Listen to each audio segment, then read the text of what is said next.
কি বলতে চাচ্ছি এটি নিয়েও যেমন আমাদের ধোঁয়াশা আছে, ঠিক তেমনি আমরা ভবিষ্যৎ বাংলাদেশ কিভাবে গড়ব, সেটি কেমন হবে রূপরেখা, সেটি নিয়েও আমাদের সেই আশঙ্কার জায়গা থেকেই তাদের প্রশ্নের উত্তরের মাধ্যমে তাদের কাছ থেকে জেনে নিব। আমি শুরুতেই এমন একজন মানুষকে পরিচয় করিয়ে দিচ্ছি, আমার একদম সরাসরি শিক্ষক ডক্টর তানজিম উদ্দিন খান। তিনি অধ্যাপক, আন্তর্জাতিক সম্পর্ক বিভাগ। এবং আমি যদি বলি এই গণতন্ত্রের যে সুবাতাস আজকে আমরা বাংলাদেশে বিজয় উদযাপন করছি, যে কজন মানুষ সামনে নেতৃত্ব দিয়েছেন তাদের মধ্যে একজন, শ্রদ্ধা এবং ভালোবাসা। এবং আজকে আমি গর্ববোধ করছি কারণ তিনি আমার সরাসরি শিক্ষক ছিলেন এবং তাকে আমরা সেই আমি বলি শিক্ষার্থী জীবন থেকে হিরো ভাবতাম, মডেল ভাবতাম। সেটি যেন আজকে পুরো বাংলাদেশের জন্য প্রযোজ্য হলো। এবং আরো বেশ কজন মানুষকে পেয়েছি, খুবই সম্মানিত আমি বলবো যে তারা আমার জন্য। আমি পেয়েছি সেজান মাহমুদ, তিনি লেখক, গীতিকবি, চিকিৎসা বিজ্ঞানী এবং তিনি নিউ ইয়র্ক থেকে যুক্ত হয়েছেন। তানজিমউদ্দিন যুক্ত হয়েছেন ঢাকা থেকে। আমি পেয়েছি সালিম সামাদ, তিনি সিনিয়র সাংবাদিক, বহু বছর ধরে সাংবাদিকতা করছেন। আমি পেয়েছি আরো একজন মানুষ, তিনিও আমার অত্যন্ত সম্মানিত, তিনি যুক্ত হয়েছেন লন্ডন থেকে, মাসুদ রানা, লেখক এবং শিক্ষক। এবং আমি পেয়েছি আরো একজন যিনি অবসরপ্রাপ্ত মেজর নাসিরউদ্দিন আহমেদ, তিনিও যুক্ত হয়েছেন বাংলাদেশ থেকে। আমি আমার সম্মানিত অতিথিদের প্রতি অনেক অনেক শ্রদ্ধা এবং ভালোবাসা। শুরুতে আমি আপনাদের অনুমতি নিয়ে আমি আমার শ্রদ্ধেয় শিক্ষক তানজিম স্যারের কাছে একটু যেতে চাই, যেহেতু তিনি এই আন্দোলনের একদম অগ্রভাগে শুরু থেকেই ছিলেন। আমি একটু শুরুতেই জানতে চাই বর্তমান পরিস্থিতি আপনার মুখ থেকে, কারণ আমরা ফেসবুক কিংবা বিভিন্ন মাধ্যমে এক এক ভাবে দেখছি, আপনি আমাদের চেয়ে খুব ভালো জানবেন কারণ আপনি সরাসরি আন্দোলনের সাথে আছেন। স্যার একটু আনমিউট করে নিতে হবে। একটু শুরুতেই বলে নিই, আমরা আসলে শুধুমাত্র এই আন্দোলনটা, আমি সামগ্রিকভাবে সবসময় মানুষের অধিকার থাকি। রাষ্ট্র ব্যবস্থায় কার নেতৃত্ব আছে বা কারা ক্ষমতায় আছে সেটা আসলে আমার বিবেচনার বিষয় না। আমি যেটা মনে করি মানুষের রাইট কজ, সেজন্য বিশেষ করে আমি ক্লাসরুমে যে আলোচনা করি, যা পড়াই, সেটা চেষ্টা করি ব্যক্তিগত পর্যায়ে চর্চা করা। যার ফলে শুধুমাত্র এই আন্দোলন বললে ভুল হবে। আমি এই ধরনের, এটা নিশ্চয়ই সবাই জানে, অনেক ধরনের বিপদের মধ্যে থাকতে হয় যে সরকারি ক্ষমতায় থাকুক না কেন। আর এটা আমার খুব সৌভাগ্য যে এটা আমার এই ধরনের গণ-অভ্যুত্থানের সাক্ষী হওয়া আমার এটা দ্বিতীয়বার। যখন আমি ছোটই ছিলাম এবং স্কুল জীবন থেকে কলেজ জীবন পর্যন্ত এরশাদ বিরোধী যে আন্দোলন ছিল, এবং বিশেষ করে আমি ইন্টারমিডিয়েট পর্যায়ে একটা ছাত্র সংগঠনের নেতৃত্বে ছিলাম স্থানীয় পর্যায়ে। তো সেই সুবাদে এরশাদ বিরোধী আন্দোলনেও আমার অংশগ্রহণ ছিল এবং আমি যদিও তখন ইউনিভার্সিটিতে ছিলাম না, কিন্তু সেই সময় কিন্তু আন্দোলনের সুবাদে ইউনিভার্সিটিতে আসতে হতো কখনো কখনো। এখন আসলে আমাদের গণতন্ত্রের বিজয় আসলে এখনো মোটেই সুনিশ্চিত হয়নি।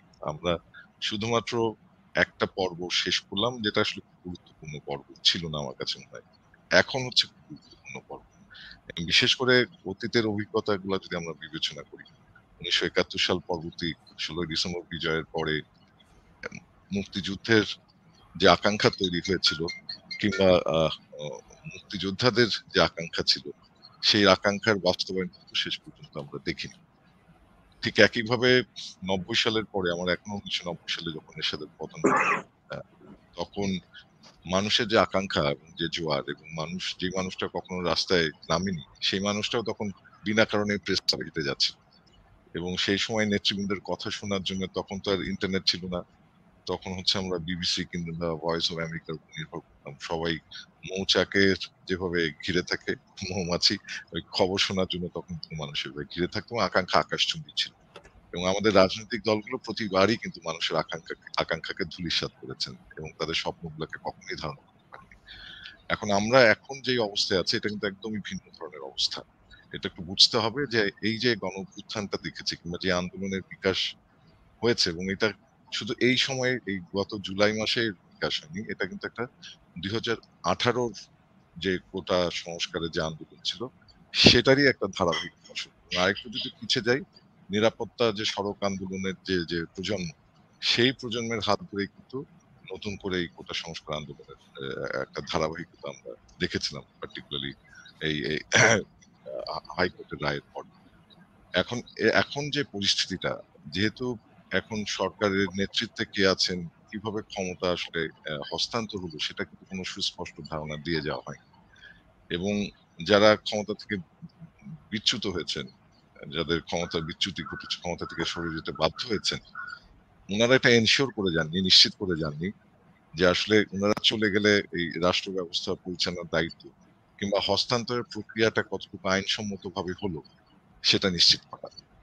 এবং যার ফলে এখনো আমরা জানি না, অন্তর্বর্তীকালীন যে সরকারের একটা কথা আসছে, অন্তর্বর্তীকালীন জাতীয় সরকারের কথা আসছে, তার নেতৃত্বে যারা থাকবেন, ইতিমধ্যে আমরা বৈষম্য বিরোধী আন্দোলনের যারা নেতৃবৃন্দ তারা একটা ঘোষণা দিয়েছেন, দেখতে পাচ্ছি আমরা প্রফেসর ইউনূসকে তারা ইন্টারিম প্রধান হিসেবে প্রস্তাব দিয়েছেন। কিন্তু গুরুত্বপূর্ণ হচ্ছে যে আসলে আমাদের যে প্রতিষ্ঠান এবং গত 15 বছরে আসলে কোনো প্রতিষ্ঠানই আসলে কার্যকর ছিল না এবং প্রতিষ্ঠানের গুলো গুরুত্বপূর্ণ প্রতিষ্ঠান, সেটা আমাদের একবার বিশ্ববিদ্যালয় থেকে শুরু করে একদম বাংলাদেশ টেলিভিশন পর্যন্ত কিংবা আরো যে রাষ্ট্রীয় প্রতিষ্ঠানগুলো আছে সেই প্রতিষ্ঠানগুলোতে এমন ব্যক্তিদেরকে নেতৃত্বে নিয়ে আসা হচ্ছে, একেবারে আমি সহজ কথা যদি বলি, আমি এটা সবসময় বলে আসি যে চাটুকার, এবং যারা হচ্ছে সরকারের পক্ষে শুধু সাফাই গাইতে পারেন, সরকারের ভুলটাকে ধরিয়ে দেওয়ার সাহস রাখে না, এই মানুষগুলোকে কিন্তু নেতৃত্বে আনা হচ্ছে এবং খুবই দুর্নীতি পরায়ণ, এবং সরকার খুব ইচ্ছাকৃত ভাবে তাদের দুর্নীতি করার সুযোগ তৈরি করে দিয়েছে যাতে মেরুদণ্ড সোজা করে কখনো সরকারের সমালোচনা করতে না পারে। শুধুমাত্র প্রধানমন্ত্রীর কার্যালয় ছাড়া কার্যত কোনো সরকারি প্রতিষ্ঠান ওইভাবে আসলে কার্যকর নাই, যার ফলে এখন আমরা যে পরিস্থিতির মধ্যে আছি সেটা খুব সুখকর পরিস্থিতি না, খুব ভীতিকর এক কথায়। এবং আমরা গতকালকে যেরকমটা দেখলাম, বিভিন্ন রকমের আমরা দেখছি, বিশেষ করে যারা আমাদের সংখ্যালঘু মানুষ আছে, ভিন্ন পরিচয়ের মানুষ আছে, তারা কিন্তু খুব ঝুঁকির মধ্যে আছেন, কোনো কোনো অঞ্চলে আক্রান্ত হচ্ছেন। ঠিক একইভাবে আমাদের আরেকটা যে রাজনৈতিক দল, অন্য যে রাজনৈতিক মুখস্রোতের যে রাজনৈতিক দলগুলো, তারাও এখন রাজনৈতিক প্রতিপক্ষকে ঘায়েল করার জন্য খুবই তৎপর। কেননা আমি আমি আমি যদি ছোট্ট করে তানজিম স্যার একটু থামিয়ে একটু ছোট্ট যদি একটু প্রশ্ন করি এই জায়গাটি থেকে, আমরা এই সংস্কার আন্দোলন, গণ অভ্যুত্থান কিংবা জনতার এই মিছিল যেভাবেই ব্যাখ্যা করি না কেন, এর পরবর্তী সময়ে যদি আমি হিসেব করি গত 24 ঘন্টা কিংবা 12 ঘন্টা 16 ঘন্টা বিজয় উল্লাস উদযাপন করছে আরেকটি দল, তারা ভাবছে এটি তাদেরই বিজয়। এটিকে কিভাবে আপনি ব্যাখ্যা করবেন? আমি সরাসরি যদি বলি যে বিএনপি জামাত ভাবছে এটি তাদের বিজয়। না, আসলে আমার কাছে ওরকমটা মনে হয়নি। মানে আমি যেহেতু পথে ঘাটে আছি, যে জামাত বিএনপি মনে করছে তাদের বিজয়, বিষয়টা কিন্তু এরকম না। কারণ যে বিজয়টা সূচিত হচ্ছে এটা এখনো বিজয় না, একটা পরিবর্তনের প্রথম ধাপ আমরা অতিক্রম করেছি, আন্দোলনের প্রথম ধাপ আমরা অতিক্রম করেছি। তো এটাকে এইভাবে বললে আমার কাছে মনে হয় আবারও আমরা সেই একই ফাঁদের মধ্যে পড়ে যাই। এবং এই বৈষম্য বিরোধী যে আন্দোলন, সে আন্দোলনটাই কিন্তু পুরো মানুষ, বাংলাদেশের সব মানুষকে এক কাতারে নিয়ে এসেছে। ঠিক যেমনি সরকার হচ্ছে আন্দোলন দমন করার জন্য খুবই অন্যায্য কিংবা নৃশংস ভাবে শক্তি প্রয়োগ করেছে, একেবারে সরাসরি গুলি বর্ষণ করেছে, এবং আমাদের ট্যাক্সের টাকায় যে গুলি কেনা হয় সেই গুলি হচ্ছে বিভিন্ন উপায়ে ব্যবহার করেছে আমরা দেখেছি, এবং যে উপায়ে ইন্টারনেট এবং সমস্ত যোগাযোগ মাধ্যম বন্ধ করে এরকম একটা অবস্থা তৈরি করেছে, যার ফলে মানুষ কিন্তু তার নিজের অস্তিত্বের তাগিদেই কিন্তু একত্রিত হয়েছে। এবং এই বৈষম্য বিরোধী আন্দোলনের ওই কথাটাই আমি বলতে চাচ্ছিলাম একটু আগে, যে সবচেয়ে বড় বৈশিষ্ট্য হচ্ছে যে এই আন্দোলনটা কোনো দলীয় ব্যানারে হয়নি এবং কোনো সুনির্দিষ্ট রাজনৈতিক দলের নেতৃত্বে এটা ঘটেনি, এটা শিক্ষার্থীদের নেতৃত্বে ঘটেছে। এবং বিশেষ করে আমরা বৈষম্য বিরোধী যে ছাত্র আন্দোলনে যারা সমন্বয়ক আছেন, মূল 6 জন এবং তার বাইরে 158 জন নতুন ভাবে ওনারা ইয়ে করেছেন, নিযুক্ত করেছেন, তো তাদের নেতৃত্বে, এবং তারা জীবনের ঝুঁকি নিয়ে এই কাজটা করেছেন। এবং এখানে পাহাড়ের মানুষ যেমনি ছিল এই আন্দোলনের, সমতলের মানুষ ছিল, আমাদের যারা আমরা আমাদের যে ধর্ম, সংখ্যাগরিষ্ঠের যে ধর্ম, তারা যেমনি ছিলেন, অন্য ধর্মের মানুষও ছিলেন, পেশাজীবীদের ক্ষেত্রে শ্রমজীবী মানুষ ছিলেন, আবার আমাদের মতো শিক্ষকরাও ছিলেন, অন্যরাও ছিলেন, যার ফলে এই আন্দোলন চরিত্রটা কিন্তু ভিন্ন। এবং আমি কালকে ছিলাম শাহবাগে, এই কথাটা যদি কেউ ভাবে বলে তাহলে আমার কাছে মনে হচ্ছে আমরা পুরনো রাজনীতির যে জঞ্জাল, সেই রাজনীতির জঞ্জালের মধ্যে প্রবেশ করছি। এবং এটা তো খুব সত্যি কথা। আমাদের এখন এই মুহূর্তে যে সম্ভাবনা তৈরি হচ্ছে, কিংবা অন্যদের জন্য যারা এতদিন নিষ্পেষিত ছিল, এটা তো বলার অপেক্ষা রাখে না। 15 বছর বিরোধী মতকে দমন করার জন্য যত রকম কাণ্ড করা হচ্ছে, হত্যা, গুম থেকে শুরু করে যত ধরনের মামলা। আমি শুধু একটাই উদাহরণ দিচ্ছি। আমি একবার বাইকে চড়ে আর কি, আমি এক জায়গায় যাচ্ছিলাম, বাইক মানে যে রাইড শেয়ারিং। তো সেই ছেলেটা ওই এখনকার যারা মানে কি বলে সম্ভবত যুব দলের কোন স্থানীয় পর্যায়ে নেতা, এবং তার যে বর্ণনা শুনলাম, সে 4 বছর ধরে তার বাচ্চাকে দেখতে পাচ্ছে না, তার মাকে দেখতে পাচ্ছে না, এলাকায় যেতে পারছে না। তো এরকম বিরোধী মতকে এই যে দমনের যে প্রচেষ্টা, এবং বিরোধী মতকে সহ্য না করা, যার মধ্যে দিয়ে প্রতিটা প্রতিষ্ঠানকে ধ্বংস করা হলো, প্রত্যেকটা মানুষকে শত্রু বানিয়ে দেওয়া হলো। শুধু তাই না, বিভাজনের যে রাজনীতি, যে আমি মুক্তিযুদ্ধের চেতনাটা আসলে কি? মুক্তিযুদ্ধের চেতনা তো দুর্নীতি করা, লুটপাট করা না। মুক্তিযুদ্ধের চেতনা হচ্ছে মানুষকে সার্ভ করা। এবং এটা তো আমাদের আসলে আমানত। যিনি রাষ্ট্র ক্ষমতায় আসেন কিন্তু মানুষের পক্ষে আমানত। কিন্তু পুরো আমানতি। শাসন ব্যবস্থায় যে আমিত্বের যে বিকাশ ঘটেছে, আমিত্বের যে যে আমরা শক্তিশালী ভাবে প্রাতিষ্ঠানিক রূপ দেখেছি। একটা রাস্তায় সড়ক দুর্ঘটনা ঘটলেও আমরা প্রধানমন্ত্রীর কাছে বিচার চাইছি, যে প্রতিষ্ঠানগুলো কত মানে অকার্যকর হয়ে গেলে আমরা এরকমটা করি। তো আমি এরকম আসবো আবার, তানজিম অবস্থায় স্যার, আবার আসবো আমি আপনার একটু শেষ কাছে। করি, জি। আমি একটু শেষ করি।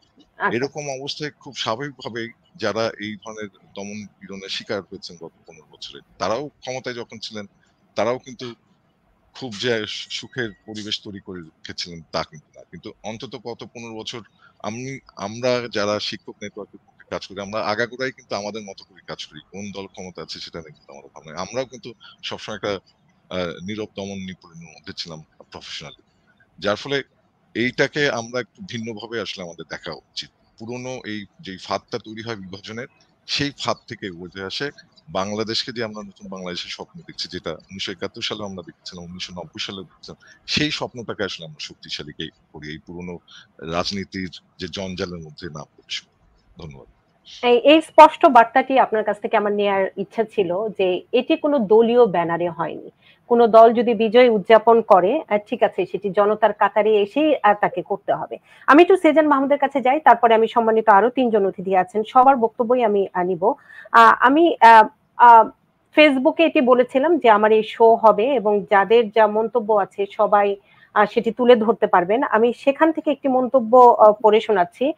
এই আন্দোলন কিংবা গণ-অভ্যুত্থান আমরা যেভাবে ব্যাখ্যা করি, মূল উদ্দেশ্য ছিল কিন্তু বৈষম্যহীন, অসাম্প্রদায়িক এবং গণতান্ত্রিক দেশ গঠন। কিন্তু সেটি 15 ঘন্টার ব্যবধানে ব্যর্থ হয়েছে। সেজান মাহমুদ, আপনি কি একমত? আমি এটি পুরোপুরি দর্শকদের যেটি মতামত আছে, আমি তাদের মতামতগুলো ধরে আপনাদের কাছ থেকে আমি একদম সঠিক বিশ্লেষণ, কারণ আমার এখানে সম্মানিত 5 জন আছেন যারা বিষয়ভিত্তিক আলোচনা সুন্দর করে করবেন। অনেক ধন্যবাদ। প্রথমেই আমি একটু প্রেক্ষাপটটা বলে নেই এই প্রশ্ন সরাসরি উত্তর দেওয়ার আগে। তানজিন যেটা বললেন, আমিও মনে হচ্ছে সমসাময়িক মানুষ আমরা। 90 দশকের এরশাদ বিরোধী আন্দোলন, আমি তখন স্যার সলিমুল্লাহ মেডিকেল কলেজের ছাত্র, এবং আমাদের ডাক্তার মিলন যখন মারা যান, আমরাও তখন রাস্তায়। ওই সময় বিজয়ের গান গেয়ে নেমেছে জনতার ঢল, রক্তের আলপনাতে আজ রাঙানো স্বদেশ, তোমাকে অভিবাদন হে বাংলাদেশ। এই যে গানটা আজকেও বাজতেছিল, ওটি লেখা, আমার লেখা ছিল। কেন আমি বললাম যে ওই গণ অভ্যুত্থান আমরা দেখেছি, তার পরপরই কিন্তু আমাকে আবার রাজনৈতিক ছড়া লিখতে হয়েছিল যে এরশাদ তো গেল, এখন দেবে কে বাঁশ, গণতন্ত্রের রুজ লিপস্টিক পাল্টে শুধু লেবাস। এটা আমার প্রকাশিত বইতে আছে।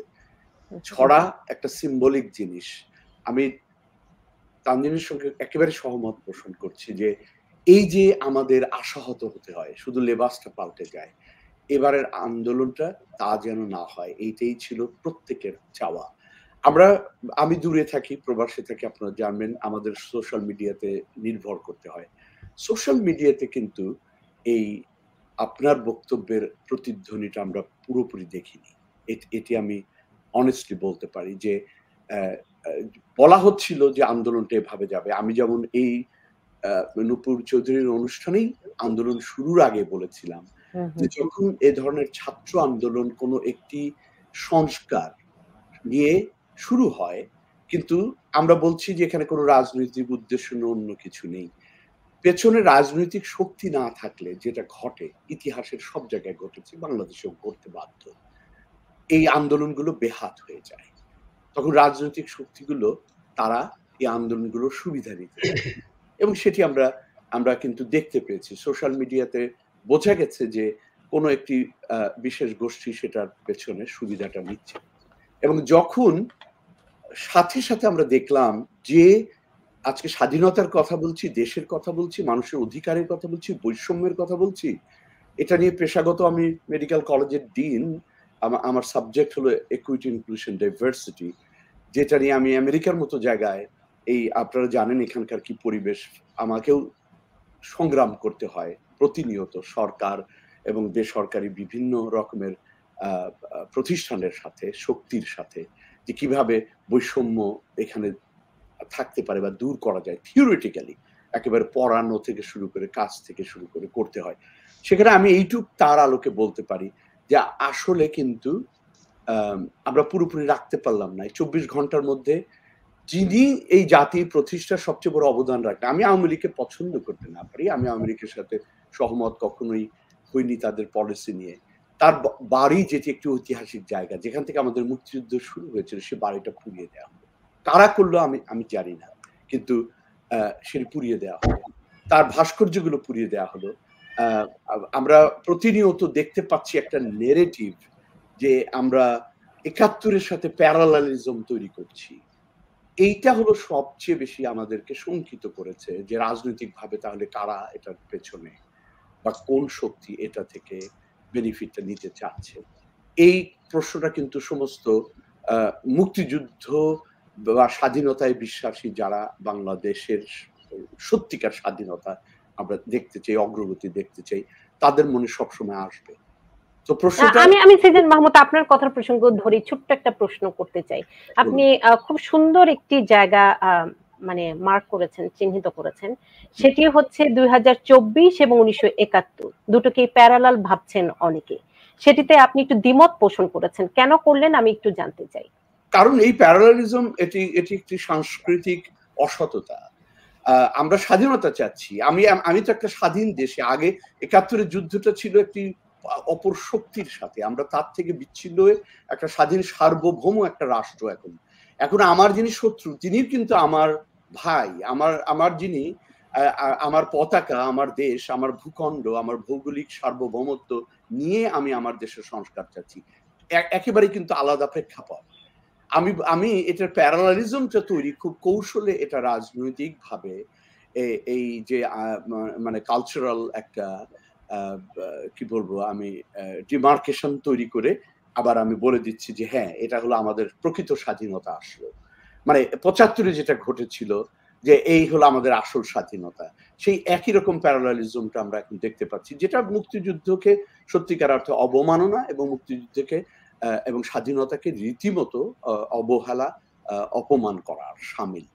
এটি আমি বলবো, এবং প্রচুর মানুষের এই কনসার্নটা কিন্তু এসে গেছে, দেখা যাচ্ছে এই ২৪ ঘন্টার ঘটনার প্রেক্ষিতে, যে কেন এতগুলো স্থাপনা, যে আমরা ভাস্কর্য যে ভাঙলাম তার নাম ছিল স্বাধীনতা, আমরা জয়নুল আবেদিনের ভাস্কর্য ভাঙছি, আমরা শিল্পীর বাড়িতে গিয়ে তার বানানো ১,০০০ যন্ত্র, এটা তো কোনো স্বাধীনতার ইয়া হতে পারে না, প্রতীক বা মর্ম হতে পারে না। আমরা তো বাংলাদেশ গান ভালোবাসি, আমরা ভাস্কর্য ভালোবাসি, আমরা শিল্প ভালোবাসি, সঙ্গীত ভালোবাসি, আমরা মানুষকে ধর্ম বর্ণ নির্বিশেষে ভালোবাসি। এটাই তো বাংলাদেশি হিসাবে আমাদের আসলে মনের চাওয়া, সেটাই তো সত্যিকারের স্বাধীনতা হবে।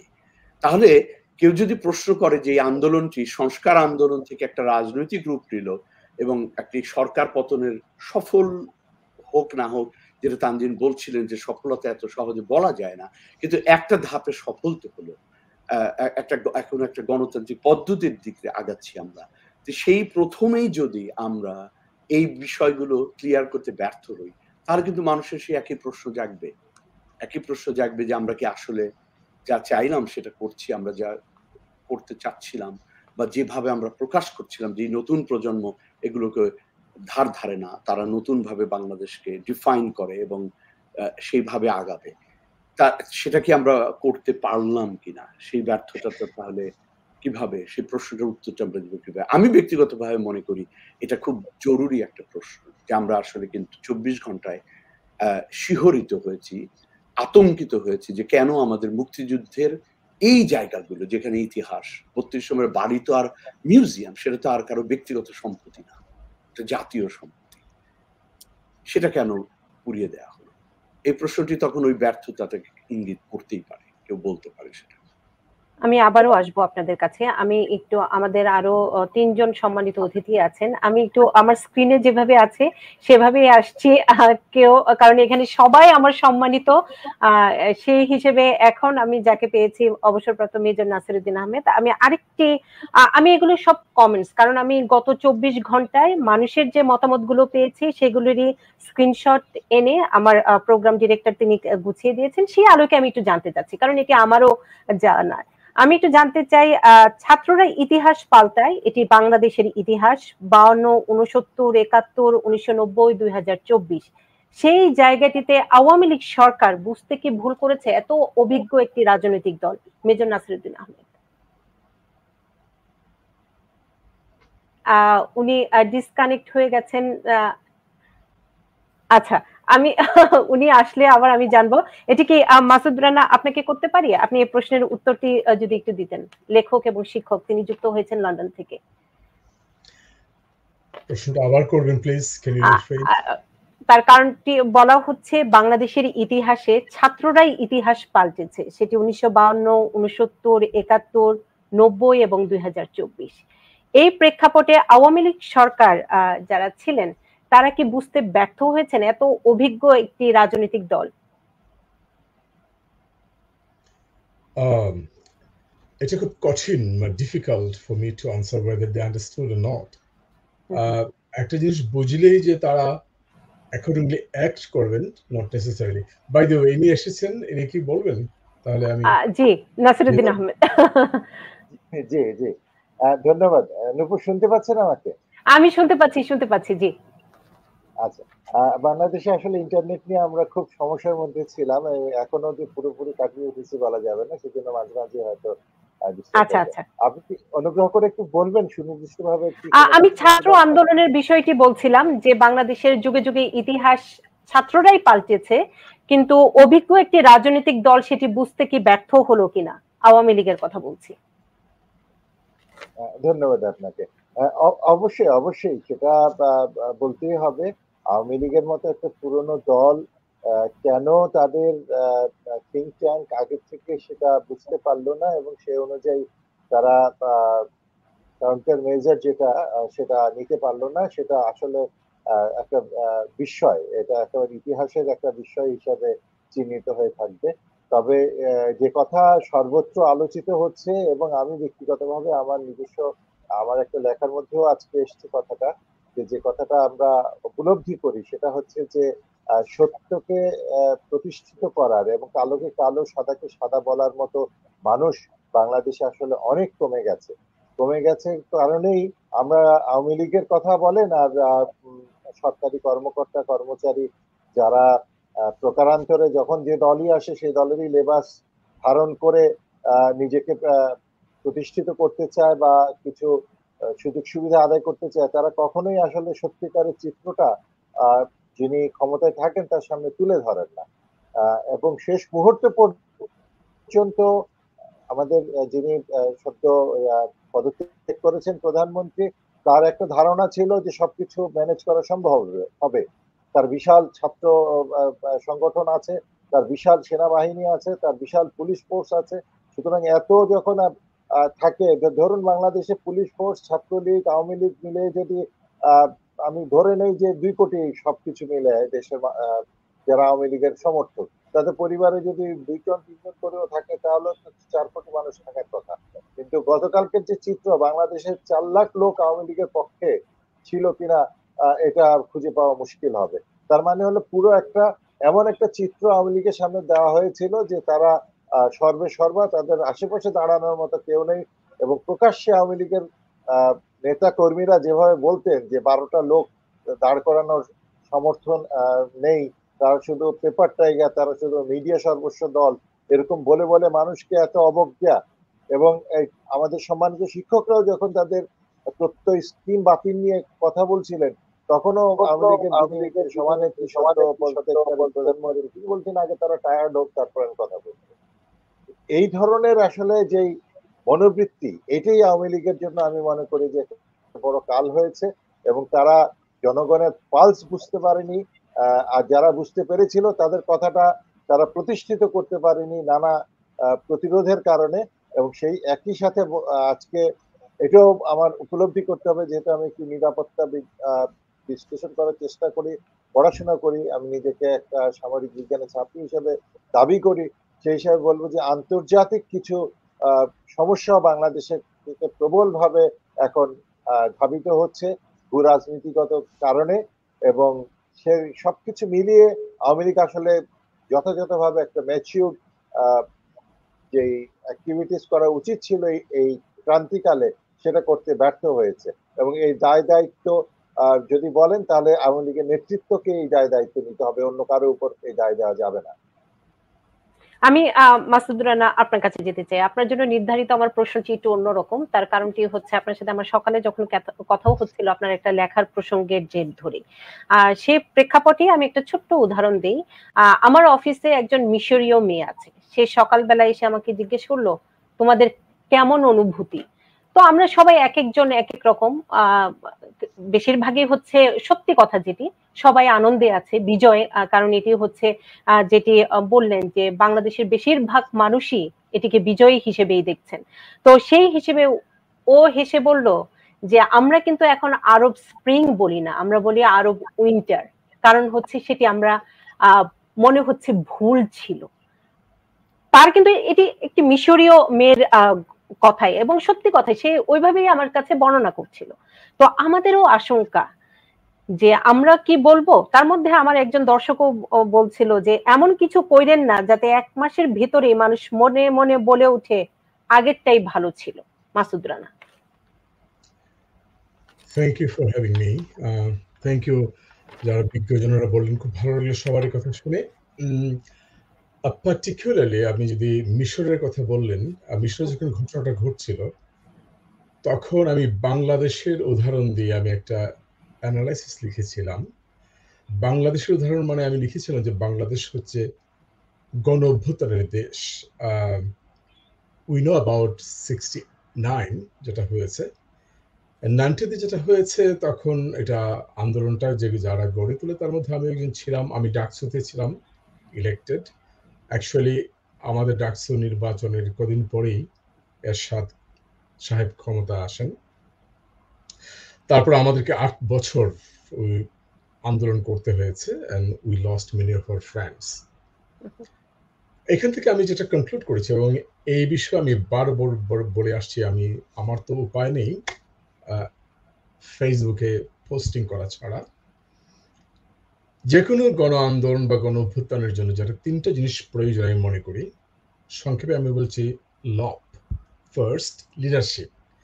Leadership is an idea actually, a vision, a mission, এগুলি নিয়ে একটা ডাইরেকশনের একটা অর্গানিক কম্বিনেশন। এই লিডারশিপটা কি আমাদের আন্দোলনে ছিল বা কিংবা মিশরে? অ্যাগেন আমি বাংলাদেশের প্রেক্ষাপটে দেখাবো কিভাবে 69-এ ছিল, 90-তে এটা প্যারালাল ছিল এবং এখন এটা নেই। যদি লিডারশিপ না থাকে তাহলে মানুষের কাছে পারসেপশনের ক্ষেত্রে ডাইরেকশনটা ক্লিয়ার থাকে না যে এই আন্দোলনের নেতাকে। আমরা যদি দেখি 69 তখন ডাকসু ছিল, সংগ্রাম পরিষদ ছিল, এমনকি গভর্নমেন্ট যে পার্টি ছিল স্টুডেন্ট ফেডারেশন, তার যে সেক্রেটারি ছিল নাজিম কামরান চৌধুরী, ইনিও কিন্তু সুইচ করে আন্দোলনের পক্ষে যান, নট আইয়ুব খানের পক্ষে। সো লিডারশিপটা ক্লিয়ার ছিল স্টুডেন্টদের মধ্যে। বাইরে ছিল আওয়ামী লীগ, ন্যাপ, আর পার্সন হিসেবে শেখ মুজিবুর রহমান জেলে ছিলেন, ভাসানী সাহেব ছিলেন। সো লিডারশিপ ওয়াজ দেয়ার। অর্গানাইজেশন যদি আমরা বলি সেকেন্ড, যেটা বললাম ছাত্র সংগ্রাম পরিষদ ছিল, রাজনৈতিকভাবে আওয়ামী লীগ ছিল, ন্যাপ ছিল ইত্যাদি। আর কর্মসূচি যেটা ছিল প্রোগ্রাম, দ্যাট ওয়াজ 3 বছর আগে 6 দফা ছিল, আর ছাত্রদের ছিল পার্টিকুলারলি 11 দফা। তো সবকিছু মিলিয়ে মানুষের কাছে ডাইরেকশনটা ছিল ক্লিয়ার। এই 3টে জিনিস যদি না থাকে, লিডারশিপ, অর্গানাইজেশন অ্যান্ড প্রোগ্রাম, তাহলে এই সমস্ত আন্দোলন nothing but a big mob.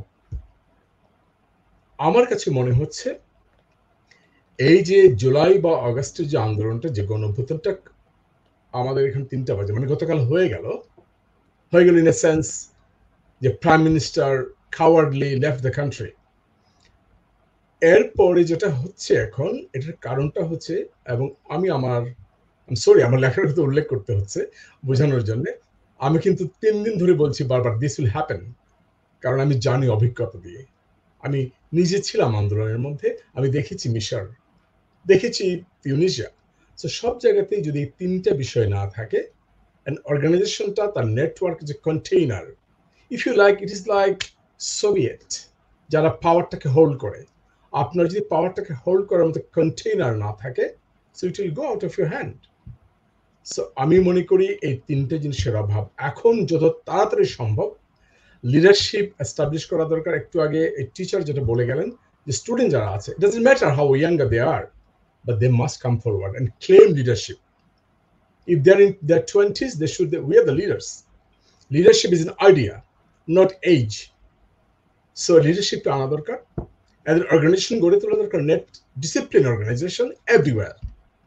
And there must be a clear program, which is, I think, and we have proposed, it has to be a second republic. যেমন ফ্রান্সে এখন 5th republic চলছে, আমাদের দরকার এখন, given context, we need the second republic, a new state, new republic. এই বিষয়ে আমার পক্ষ থেকে আমি 10 পয়েন্টস লিখেছি একটা রূপরেখা দেওয়ার জন্য। I understand other people also coming up with their proposals, একটা রূপরেখা নিয়ে, মানে আন্দোলনের যারা লিডারশিপ, তারা সবগুলিকে এক্সামিন করুন, দেখুন, ইভেন পাবলিকের সঙ্গে শেয়ার করুন, যেটা ভালো হয় সেভাবে আমার হয় একটা as much as possible democratic extended, democratically এটাকে আমরা গড়ে তুলতে পারি। তাহলে এটাই হবে সমস্ত মানুষের সম্মিলিত চিন্তা ভাবনার ফল। A constitution must be debated. আমাদের 72-তে যেটা ছিল, ডিবেট ছিল না, কিন্তু আমাদের পাশের দেশ নেপালে যেটা হয়েছে, for long time they debated. তর্ক বিতর্ক করার মধ্য দিয়ে মানুষ যেখানে ইনভলভ হয় একটা কনস্টিটিউশন গড়ে তোলার জন্য, তখন সেটা হয় কি যে মানুষের বোধের মধ্যে থাকে।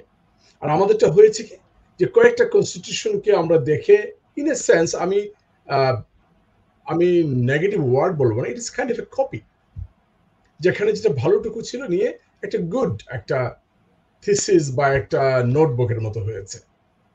বাট স্বাধীনতার পরে কনস্টিটিউশন অ্যাডপ্ট করার পরে কিছুদিন পরেই কিন্তু চেঞ্জ হতে শুরু করলো, and within 2-3 years the whole constitution was just এটা আপসাইড ডাউন করে ফেলা হলো এবং ওয়ান পার্টি রুল স্টার্ট হলো। দ্য প্রবলেম ইজ, আমি সম্ভবত আপনার কোয়েশ্চেন একটু বাইরে চলে যাচ্ছে, বাট আমি এখনই থামবো। দ্য পারসেপশন, আমরা যে মুক্তিযুদ্ধ করে যে দেশটা স্বাধীন করলাম, ইট ওয়াজ রিপাবলিক। যদিও বাংলায় রং বলা হয়েছে প্রজাতন্ত্র, এখানে কোনো প্রজা নেই, there is no রাজা or প্রজা। সো প্রজাতন্ত্র হয় কিভাবে? যদিও ওই সময়কার যে অ্যাক্টিং প্রেসিডেন্ট, ইনি বলেছিলেন জনতন্ত্র, হাওয়েভার এটা প্রজাতন্ত্র হয়ে গেছে। এই স্টেট সম্পর্কে যে পারসেপশন, যারা স্টেটটা ওন করেছিলেন বা লিড করেছিলেন মুক্তিযুদ্ধটা, তাদের পারসেপশন হচ্ছে feudalistic. So a republic as a hardware, you cannot operate with feudalism. So feudalistic idea যে এই দেশটা আমার, কিংবা এই দেশটা আমার পিতার, এবং এই দেশ যতদিন থাকবে ততদিন পর্যন্ত এর শাসন আমাকেই করতে হবে, এবং এটাই যদি হয় মুক্তিযুদ্ধের চেতনা, that is a problem. So it's a fundamental contradiction. এটা লাইক একটা হার্ডওয়্যারের সাথে সফটওয়্যারের, ধরুন আপনি অ্যাপল ম্যাক যদি চালাতে চান তার মতো করে আপনার সফটওয়্যার লাগবে, অপারেটিং সিস্টেম। আপনি উইন্ডোজ চালাতে পারবেন না। সো এক্স্যাক্টলি আপনার একটা রিপাবলিক চালাবার জন্য ইউ নিড ডেমোক্রেসি, এন্ড ডেমোক্রেসির প্রিকন্ডিশন হচ্ছে democratic institutions. A party without democracy within itself cannot run a state democratically. It is impossible. Bangla যেটা আমরা বলি সোনার পাথর বাটি। So this is the problem. So democratic institution গড়ে তুলতে হবে, the party গুলোকে ডেমোক্রেটিক পার্টি হতে হবে, এবং perhaps as individuals, as family, আমাদের যেখানে যেখানে আমাদের একদম ছোট ইনস্টিটিউশন থেকে, আমি বলছি ফ্যামিলি থেকে রাষ্ট্র পর্যন্ত, সব জায়গায় আমাদেরকে ডেমোক্রেটিক হতে হবে। That is Democratic culture. So you cannot have a democracy with a democratic culture. You cannot have a democratic culture with democratic families, and you cannot have democratic families without democratic people. Masud Rana, আমি ছোট্ট একটি প্রশ্ন করেই ফেলতে চাই, কারণ এই গণতান্ত্রিক চর্চাটি আজকের যে ক্রান্তি লগ্ন, কিংবা আমরা একটা নেতৃত্ব চাচ্ছি, আমরা এমন একটি বাংলাদেশ চাচ্ছি যেখানে বৈষম্যহীন সমাজ ব্যবস্থা থাকবে খুব অল্প সময়। কারণ গণতান্ত্রিক চর্চাটি আপনি যেভাবে সুন্দর করে ব্যাখ্যা করলেন দীর্ঘদিনের, এই অল্প সময়ের ভেতরে সেটি করা সম্ভব নাকি শুরু করতে হবে? এটা যদি উপর থেকে আসে তাহলে এটা হচ্ছে কি, এটাকে আসতে হবে কনস্টিটিউশনাল ফ্রেমওয়ার্কের মধ্যে, মিন লস, যেটাকে আমরা বলি আইনের শাসন, রুল অফ লস। এইগুলি কতগুলি অবজেক্টিভ বিষয়। Law is very much objectively defined. Okay, so এইগুলি যদি আমরা স্ট্রিক্টলি ফলো করি, যে আপনি একটা মেনটেন করছেন, এখানে একটা কাইন্ড অফ রুল অপারেট করছে। যখন একজন কথা বলছেন, আমরা কেউ বলছি না, শুনছি, ইটস এ রুল। সো এইভাবে যদি স্পেসিফিক কনক্রিট রুলস আমরা সেট করি, যেটা আমি বলছি সেকেন্ড রিপাবলিকে সম্ভব। আমি একটা উদাহরণ দিই। ধরুন আমাদের স্টেটটা এখন যেভাবে চলছে, আমরা যে আমেরিকার দিকে তাকাই, থিওরিটিক্যালি এবং প্র্যাকটিক্যালিও, এটা যে তিনটা ব্রাঞ্চেস আছে, তার এক্সিকিউটিভ, তার লেজিসলেশন অ্যান্ড তার যে জুডিশিয়ারি, তিনটা পার্ট, তার মধ্যে একটা ব্যালেন্স আছে।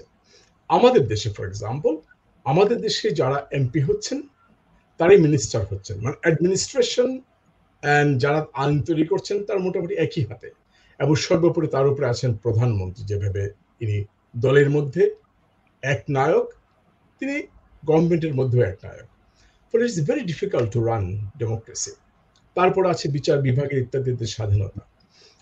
আমরা যেটা প্রস্তাব করেছি, উই নিড বাইক্যামেরিয়াল পার্লামেন্ট।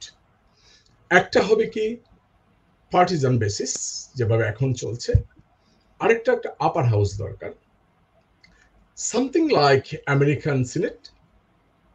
আমরা যদি ধরি প্রতিটা উপজেলা থেকে একজন করে সদস্য নির্বাচিত হন, নন পার্টিজান, এলাকার মানুষ যাকে ভালো মানুষ মনে করেন, it could B a teacher, like এই যে ভদ্রলোক তিনি রিটায়ার করলেন, মানুষ মনে করেন ভালো টিচার ছিলেন, আমরা তাকে আমাদের উপজেলা থেকে করে আমরা তাকে সিনেটে আপার হাউসে পাঠাবো। এটি এই জন্য প্রয়োজন, ব্রিটেনে দেখবেন লেবার পার্টি, কনজারভেটিভ পার্টি, তাদের মধ্যে যতই কন্ট্রাডিকশন থাকুক না কেন, মানুষের ইউনিটির একটা জায়গা আছে, যেটা কিনা রাজ পরিবার। মানুষ মনে করে there is a place. But in America something different. আমরা কি দেখলাম, ট্রাম্প যখন ফেল করলেন গত বছর, তখন কিন্তু ইনি ক্যাপিটাল হিল পর্যন্ত অ্যাটাক করে বসলেন, এবং মানুষ কিন্তু খুবই কাঁপছিল ভয়ে, আসলে কি হতে যাচ্ছে। দেয়ার ইজ নো প্লেস যাকে নির্ভর করতে পারে। সো আমাদের যেহেতু রাজতন্ত্র নেই, আমাদের একটা প্রয়োজন, সেটা হচ্ছে নন পার্টিজান একটা আপার হাউস, যার উপরে মানুষ ভরসা করতে পারে যে they will not be wicked, যে আমাদের পার্টির যার সিদ্ধান্ত নিয়েছে এটাকে তোমাকে এই করতে হবে, সাপোর্ট করতে হবে পার্লামেন্টে, এরকম বাধ্যবাধকতা থাকবে না। এইভাবে যদি, এবং যদি আমরা আমেরিকার মতো কনফার্ম করি, যেটা একটু আগে বললাম, যে কোনো এমপি মিনিস্ট্রিতে থাকতে পারবে না, President will be elected by 51% of the population or the voters minimum, and তিনি তার গভর্নমেন্ট ফর্ম করবেন, ইনি হায়ার এন্ড ফায়ার করবেন। বড় জোর আমরা বলতে পারি আপনার ক্যাবিনেট যাকে আনেন না কেন, এটা আপনি পার্লামেন্ট থেকে পাস করিয়ে নেন, that's it. But no MPs should be made ministers, এটা ইম্পর্টেন্ট।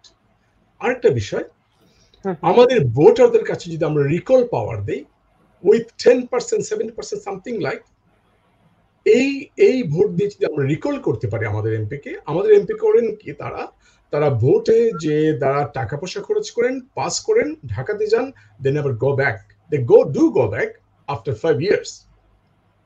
এর মধ্যে কোনো থাকে না। এরা রিকল করতে পারেন, দেন তাদের একটা ভয় থাকবে। আমি আবার আসবো এই জায়গাটি নিয়ে। সেজান মাহমুদ মনে কোনো কিছু যুক্ত করতে চাচ্ছেন? আমি তো সেলিম সামাদের কাছ থেকে আসি, কারণ ওনাকে আমি এখনো সুযোগ দিইনি। সেজান মাহমুদ, যদি ছোট্ট করে আপনি যুক্ত করতে চান করতে পারেন। মানে বিষয়টার সাথে একেবারেই সম্পৃক্ত বিষয়ের জন্য একটি প্রশ্নটা করে ফেলতে পারি, অথবা কমেন্ট বলা যেতে পারে। মানে আপনি যেটা বললেন খুবই চমৎকার। আমি কি বলবো, যেটা হলো ড্রিম কাম ট্রু টাইপের একটা রাষ্ট্রীয় ব্যবস্থা, যেটা আমেরিকাতে হতে লেগেছে 250 years। আর বাংলাদেশের আমি শুধু এই বাস্তবতাটাকে পয়েন্ট আউট করছি একটা ফুটনোটের মতো দিয়ে, যে সব কিন্তু আমি সহমত যে হ্যাঁ আমাদের ওরকম দরকার, এরকম হতে হবে। 75 পর্যন্ত সংবিধানে কিন্তু খারাপ কিছু ছিল না, কিন্তু গণতন্ত্র তো ভালো মতোই ছিল। তারপরে ঠিক আছে 72 পর্যন্ত, আমি ভুল বলছি, সেটা হলো না বলেই 75-এর এই পট পরিবর্তন।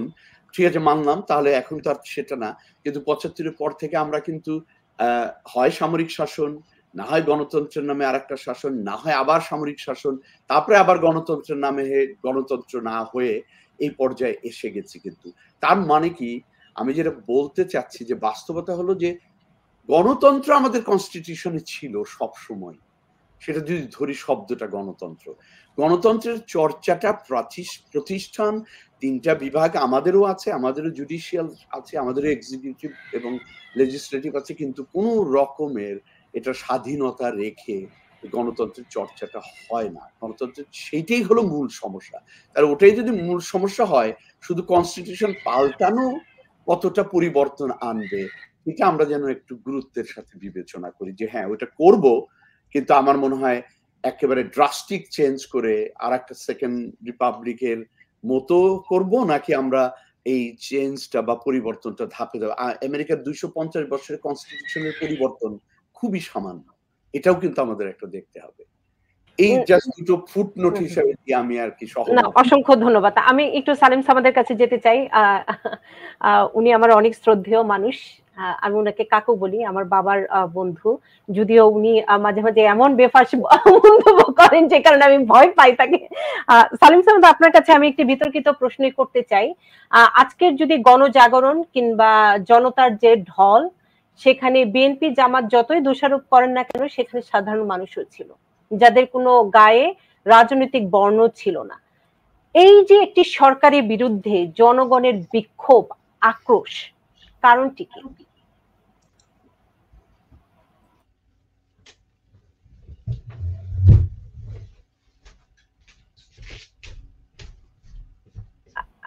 আপনাকে শুনতে পাচ্ছি না, আনমিউট করে নিতে হবে।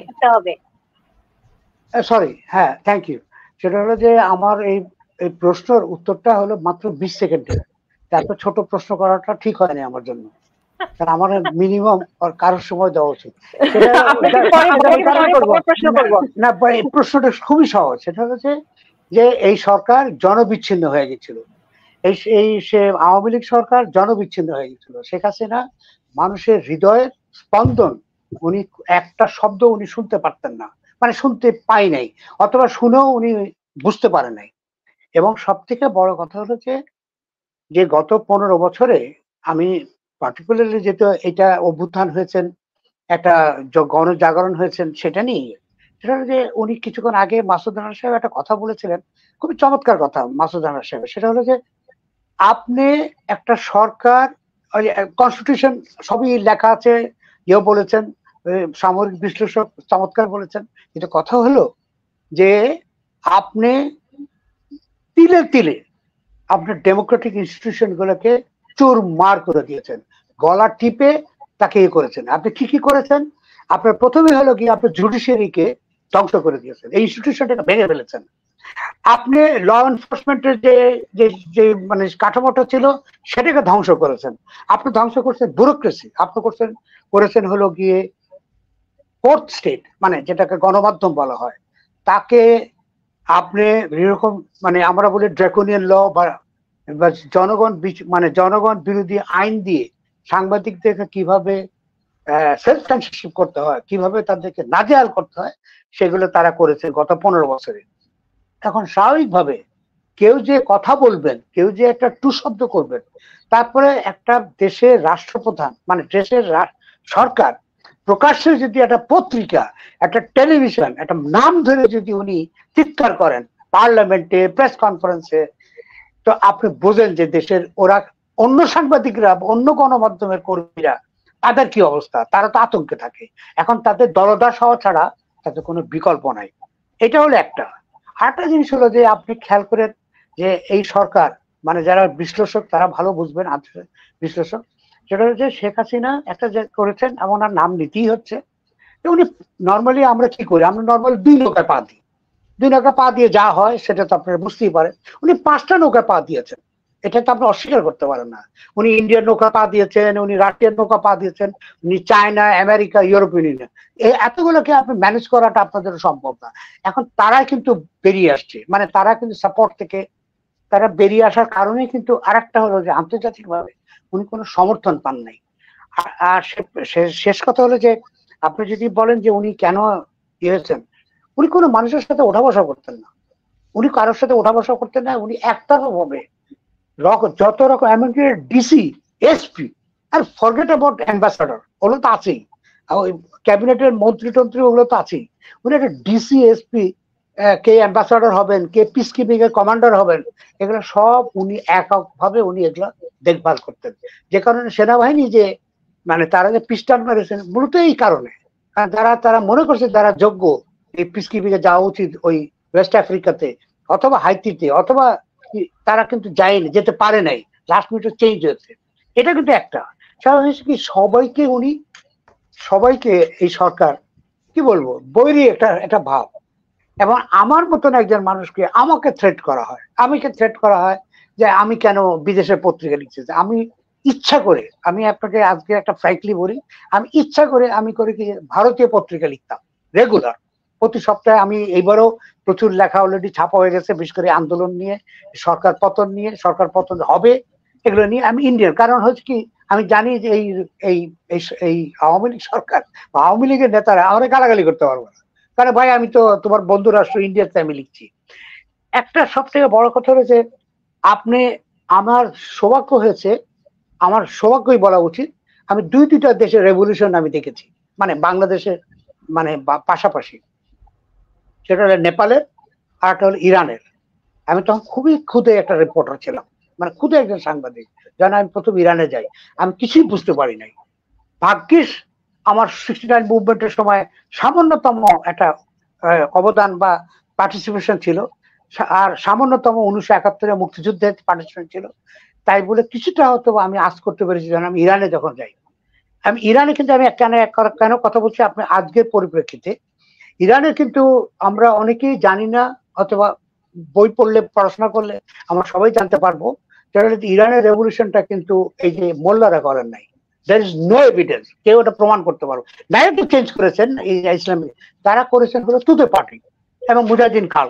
তুতে পার্টি মূলত কমিউনিস্ট পার্টি, তারা কিন্তু এই বিক্ষোভটা তৈরি করে, এই যে সেনাবাহিনীর মধ্যে বিদ্রোহ করা, ব্যুরোক্রেসির মধ্যে বিদ্রোহ করা, একাডেমিশিয়ানদের মধ্যে মানে তাদেরকে বেরি করে আনা, এটা কিন্তু তুতে পার্টি করে। যেহেতু ওনার ফ্রন্ট লাইনে তাদের দুর্ভাগ্য হলো তুতে পার্টির কোন নেতারই অরিজিনাল নামে ওনারা কিন্তু আন্দোলন বিপ্লব করে নাই, সবার একটা ছদ্ম নাম ছিল। এখন মানুষ জানে হলো ওই উনাকে ওই নামে, যখন ওরা মঞ্চে আসছে তখন ওরা তাদেরকে চেনে, বলে না তুমি তো ছিল না, তুমি আন্দোলন ছিল না। মানে এটা হলো সব থেকে বড় একটা সমস্যা হয়েছিল তুতে পার্টির, যে কারণে দ্রুত এই যে খোমেনির তো কোনো পার্টি ছিল না, তারপরে খোমেনি খুব দ্রুত ওই জায়গাটাকে মানে নিতে পেরেছেন। সেম উইথ নেপালও কিন্তু আমি খুব মানে আমি ওই রেভলিউশনের মধ্যেই পড়ে গেছিলাম, তারপরে আমাকে মানে বেরিয়ে আসতে হয়েছে, মানে আমি কোনো কাজ করতে পারছিলাম না, তখন আমি আবার যেতে হয়, আবার অনেক মাস ছিলাম, প্রায় বছরখানেক। তখন আমি দেখেছি যে ওখানে কিন্তু একই অবস্থা। যারা বিপ্লব করলেন, মানে আমি রাজার বিরুদ্ধে কথা বলছি, আমি এর পরের প্রচন্ড ওই বিপ্লবের কথা বলছি না, রাজার বিরুদ্ধে। তার যে ভায়োলেন্স দেখেছি আমি নিজের চোখে, ভায়োলেন্স মানে মানুষ মরতে রাজি ছিল রাজাকে উৎখাত করার জন্য। আমি যখন পরবর্তীতে আবার যখন যাই, তখন আমি তাদেরকে বলতাম যে তুমি যে রক্তক্ষয় করলা, রক্ত স্নাত মানে এই কাঠমান্ডু শহরে, কই তোমরা তো শান্ত হয়ে গেলা মুহূর্তের মধ্যে, কিছুদিনের মধ্যে। যে আমার বিশ্বাস যে কোনো বিপ্লবের পরে, যে কোনো গণ অভ্যুত্থানের পরে এই শান্ত হতে কিছুদিন সময় লাগবে। স্বাভাবিকভাবে যারা ফ্রন্ট লাইনে থাকেন, হ্যাঁ আমি মাসুদ রানার সাথে আমি একমত, পূর্ণ একমত। এটা আমি কিন্তু বারবার আমার বলাতে তো কিছু যায় আসে না, আমি তো 18 কোটির মধ্যে একজন, এই আই এম স্মল ফ্রাই। সেটা হলো যে এই ছাত্ররা এই আন্দোলনটাকে ধরে রেখেছেন বা মানে সামনে এগিয়ে নিয়েছেন, তাদেরকে ফোরফ্রন্টে এখনো থাকতে হবে, আগামীতে থাকতে হবে। যদি তারা না থাকে, এই বিপ্লব এটা আর ওই ইরানের মতন হবে, তাই এই বিপ্লবটা অন্যরা নিয়ে নিবেন, অন্যরা সুবিধা মানে যারা প্রতিক্রিয়াশীল তারা এটাকে নিয়ে নিবেন। কারণ প্রতিক্রিয়াশীলদের এটা বহু আগের থেকে ওরা অর্গানাইজড, দেয়ার অর্গানাইজড একটা ফোর্স। এটা আপনি স্বীকার করেন আর অস্বীকারই করেন, কিন্তু তারা কিন্তু অর্গানাইজড একটা ফোর্স। আপনি যদি বিএনপির কথা যদি আপনি আমরা যদি বাঘ আসলো বলে যদি বিএনপি করে, তারও একটা অর্গানাইজড আছে, জামাত ইসলামী যে অর্গানাইজড। আমি ব্যক্তিগতভাবে, আমি এখানে অনেকেই আছেন যারা হয়তো আমার সাথে একমত হবেন না, আমি মনে করি বাংলাদেশে এই মুহূর্তে সব থেকে বড় থ্রেট হলো কি হেফাজত ইসলাম। হেফাজত ইসলাম হলো কি আওয়ামী লীগের বিটি, এটা আপনারা স্বীকার করেন আর অস্বীকার করেন। হেফাজতকে যেভাবে লালন পালন করা হয়েছে, হেফাজতে যত তাদের যে ইচ্ছা অনিচ্ছা, তাদের আবদার সব কিন্তু এই 15 বছরে কিন্তু তাদের বাস্তবায়ন করেছেন। টেক্সট বই বলেন আর বিভিন্ন শব্দ চয়ন বলেন সরকারের, তা কিন্তু পরিবর্তন করতে হয়েছে। সেটা হলো যে হেফাজতের কারণে। এবং খালি আমি একটা কথা বলতাম, আমি বিভিন্ন মানে বাইরের টেলিভিশনে বা অন্য কোনো জায়গায় লেখা লিখতে আমি সবসময় একটা কথা করতাম যে শেখ হাসিনা সরকার 1 ইঞ্চি বাকি আছে, 1 ইঞ্চি ইসলামিক রিপাবলিক ডিক্লেয়ার করা। There are 101 evidence that she has made this country ইসলামাইজেশনটাকে উনি পাকাপোক্ত করেছেন। তার একটা ছোট্ট এক্সাম্পল দিয়ে আমি আলোচনাটা শেষ করছি। উনি যখন প্রথম আইসিটি অ্যাক্ট, পরে ডিজিটাল সিকিউরিটি অ্যাক্ট, এই যে ড্রাকোনিয়ান যে লটা করেছেন, রিপ্রেসিভ লটা করেছেন, এখন সাইবার সিকিউরিটি অ্যাক্ট, আপনারা খেয়াল করে দেখেন ওর মধ্যে কিন্তু উনি ব্লাসফেমি আইন ঢুকিয়েছেন। বাংলাদেশের ইতিহাসে 72-এর কনস্টিটিউশনের পরে কোন সরকার, যতই আমরা তারা স্বৈরাচার বলি, জিয়া, এরশাদ, খালেদা জিয়া, তারা কিন্তু কেউ ব্লাসফেমি আইন কিন্তু সামনে আনেনি, উনি আনেছেন। এনে আবার উনি কি বলে, খুব শুধু ধর্মীয় অনুভূতির আঘাত একমাত্র খালি মুসলমানদেরই হয়। হিন্দুর যখন মন্দির যখন ভাঙচুর করে, হিন্দুদের কি বলে তাদের মনোকষ্ট হয় না, তাদের ধর্মীয় অনুভূতির উপর আঘাত হয় না। আপনি এটা হলো একটা লিভিং এক্সাম্পল। এবং এটা করা হয়েছে কিন্তু ওই হেফাজতের উৎপাতে, এটা জামাতের কারণে না, এটা বিএনপির কারণে না, তাহলে তো তারাই করতো সেই আমলে। ধন্যবাদ।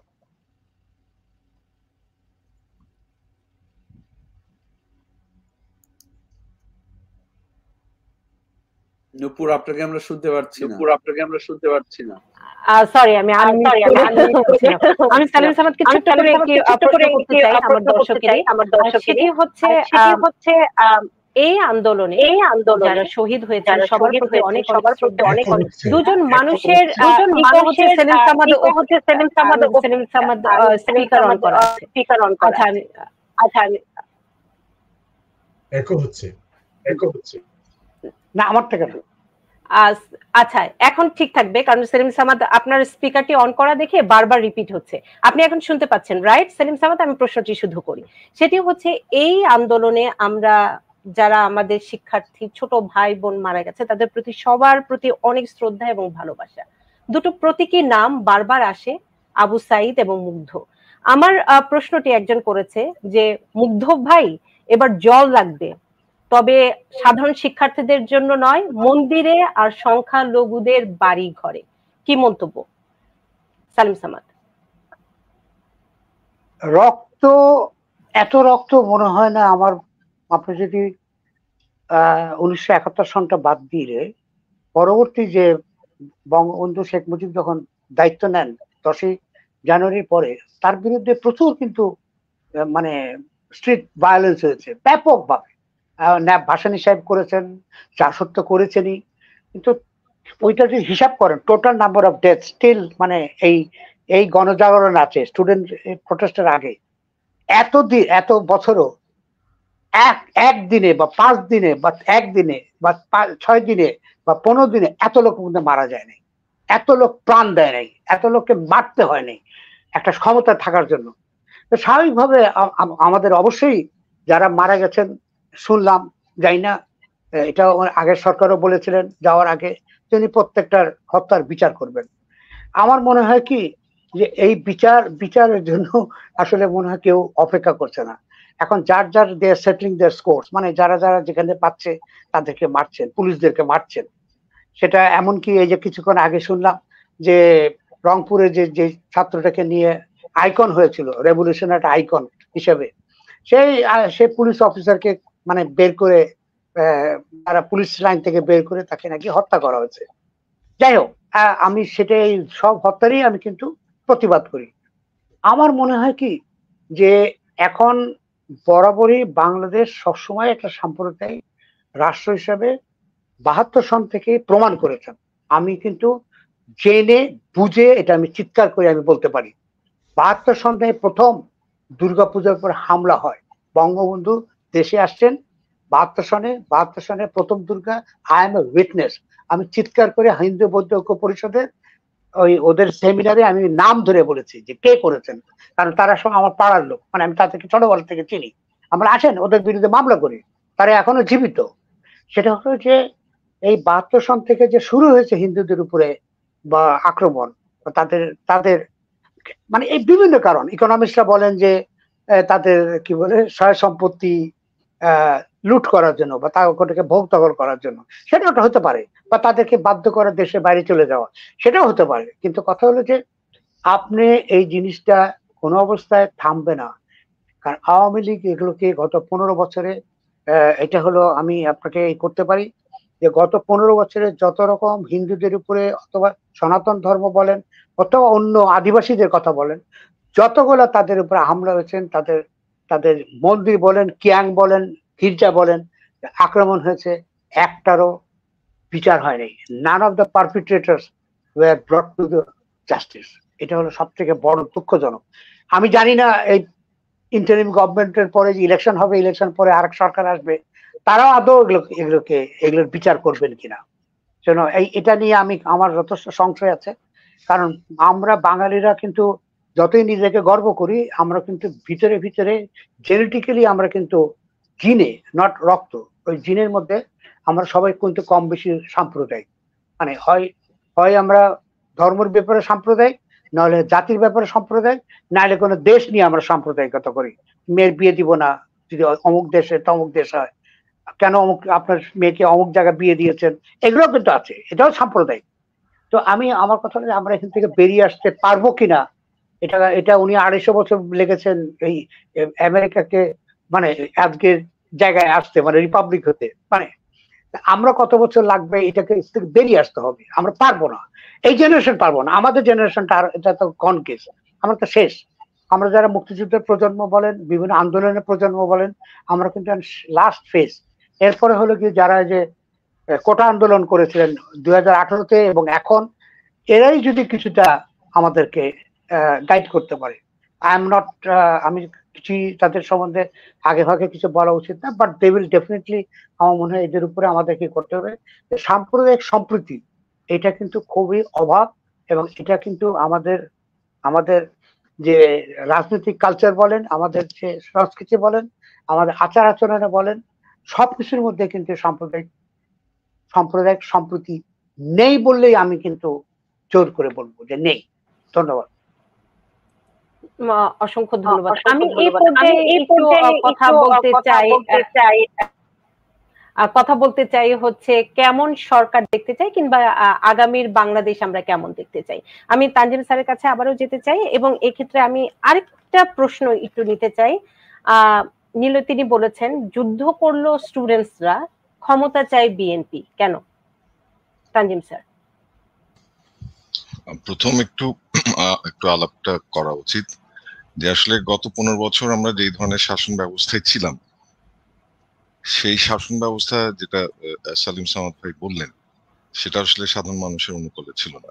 কিছু মানুষ, কিছু ব্যবসায়ী, এবং আমার কাছে মনে হয় প্রধানমন্ত্রীর কার্যালয় বোধহয় প্রধানমন্ত্রীর দখলে ছিল না, এটা অন্য কারো দখলে ছিল। বিশেষ করে যে ব্যবসায়ী গোষ্ঠী নিজেদের স্বার্থ হাসিল করেছে। তো আর আমরা যে গত কাল থেকে এখন পর্যন্ত যেসব ঘটনা দেখছি, এইসব ঘটনার দায়ভার যারা আন্দোলন করেছে তাদের উপর চাপানোর কোনো কারণ নেই। কারণ এখন যারা প্রশাসনে আছেন, যারা আগের সরকারেরই দ্বারা কিন্তু নিয়োগপ্রাপ্ত, এবং উনাদের যে ব্যর্থতা, সেই ব্যর্থতা আমি মনে করি যে বিশেষ করে গতকালকে ক্ষমতার রদবদল কিংবা ক্ষমতা হস্তান্তরের পরে এগুলো সবাই কিন্তু আশঙ্কা করছিল যে এই ধরনের ঘটনা ঘটবে, বিকজ এই ধরনের গণ আন্দোলনের মধ্য দিয়ে আমরা এরশাদ পরবর্তী সময়ে দেখেছি, আমরা ইরানে দেখেছি, আমরা ইরাকে দেখেছি, আমরা আফগানিস্তানে দেখেছি, বিশ্বব্যাপী এটা খুবই স্বাভাবিক একটা ধারা। কিন্তু ওটা মাথায় নিয়ে যেভাবে মানে খুব প্রত্যক্ষভাবে এগুলোকে থামানোর জন্য যেভাবে অংশগ্রহণ করা উচিত ছিল যারা এখন দায়িত্বে আছেন, সেটা কিন্তু কমতি ছিল একেবারেই। যার ফলে এটাকে আমরা এখনই বলে ফেলছি আন্দোলন ব্যর্থ হয়ে গেল। ওরা তো এখনো, ওরা কি রাষ্ট্র ক্ষমতায় আছে কিংবা রাষ্ট্র পরিচালনা করার কি নিযুক্ত? মোটেই না। যারা ছিলেন তারাই আছেন, কিন্তু রাজনৈতিক দল নেই। এখন আমাদের সেনাবাহিনী আছেন, অন্যান্যরা আছেন এখন। এবং আমি প্রথমেই বলেছি যে সরকারি প্রতিষ্ঠানগুলো এবং রাষ্ট্রের যে অঙ্গ প্রতিষ্ঠানগুলো সেগুলো, এবং এটা কিন্তু আমাদের পুরো আলোচনার মধ্যে এসেছে যে কি অবস্থায় আমরা নিয়ে গেছি, এবং যেই সব ব্যক্তিকে এইসব নেতৃত্বে এনেছি তাদের ওই দক্ষতারও কিন্তু কমতি আছে। আমি বিশ্ববিদ্যালয়ের অভিজ্ঞতা থেকেও আমি বলতে পারি, বড় বড় প্রতিষ্ঠানের কথা বাদ দিলাম, বিশ্ববিদ্যালয়ের অভিজ্ঞতা থেকেও বলতে পারি। যার ফলে এই সংকট যে সহসাই কেটে যাবে শুধুমাত্র ক্ষমতার রদবদলের মধ্য দিয়ে, মোটেই না। প্লাস আমাদের নিরাপত্তা বাহিনী, আমাদের যে পুলিশ ফোর্স, আমাদের যে আর্ম ফোর্সেস, তাদের নেতৃত্ব আসলে এই গণ অভ্যুত্থানের পরে কি হবে সেটার জন্য প্রস্তুত ছিলেন কিনা, সেটা কিন্তু না। এবং ওই ধারাবাহিকতা, যে কথাটা বললাম যে যারা যারা রাজনৈতিক নেতৃত্বকে একটা ভুল জগতে রেখেছেন, একটা মায়াবী জগতে রেখেছেন, তারাই কিন্তু আছেন। যার ফলে এইটাকে এইভাবে ইন্টারপ্রেট করা, কিংবা এই যে মূর্তি ভাঙছে কিংবা ভাস্কর্য ভাঙছে, প্রাণনাশ হচ্ছে, এই কথাটাও আমাদের বলতে হবে। আমি মূর্তি ভাঙা কিংবা ভাস্কর্য ভাঙা নিয়ে আমি যতটা উদ্বেগ প্রকাশ করছি, এবং খুব স্বাভাবিকভাবে এগুলো আমাদের স্বাধীনতার সিম্বল। এবং আমি বিশ্ববিদ্যালয়েও দেখেছি, এবং অনেকেই বলছেন যে এগুলো বাইরের লোকজন এসে, এখানে সিসিটিভি আছে, সিসিটিভি চেক করলে কিন্তু পাওয়া যাবে এই ঘটনাগুলো কিভাবে ঘটছে। এখন এই ঘটনাগুলো বন্ধ করার জন্য যে তৎপরতাটা দরকার, সেই তৎপরতা কিন্তু আমরা দেখছি না। যার ফলে আমরা সহজেই আমরা বলে দিচ্ছি 24 ঘন্টা 15 ঘন্টা পার হতেই যে আন্দোলন ব্যর্থ হয়ে গেল। এই আন্দোলন ব্যর্থ হবে কিনা সেটা নির্ভর করবে এই সময় যারা দায়িত্বে আছেন কিভাবে ভবিষ্যতের পথটা রচনা করছেন।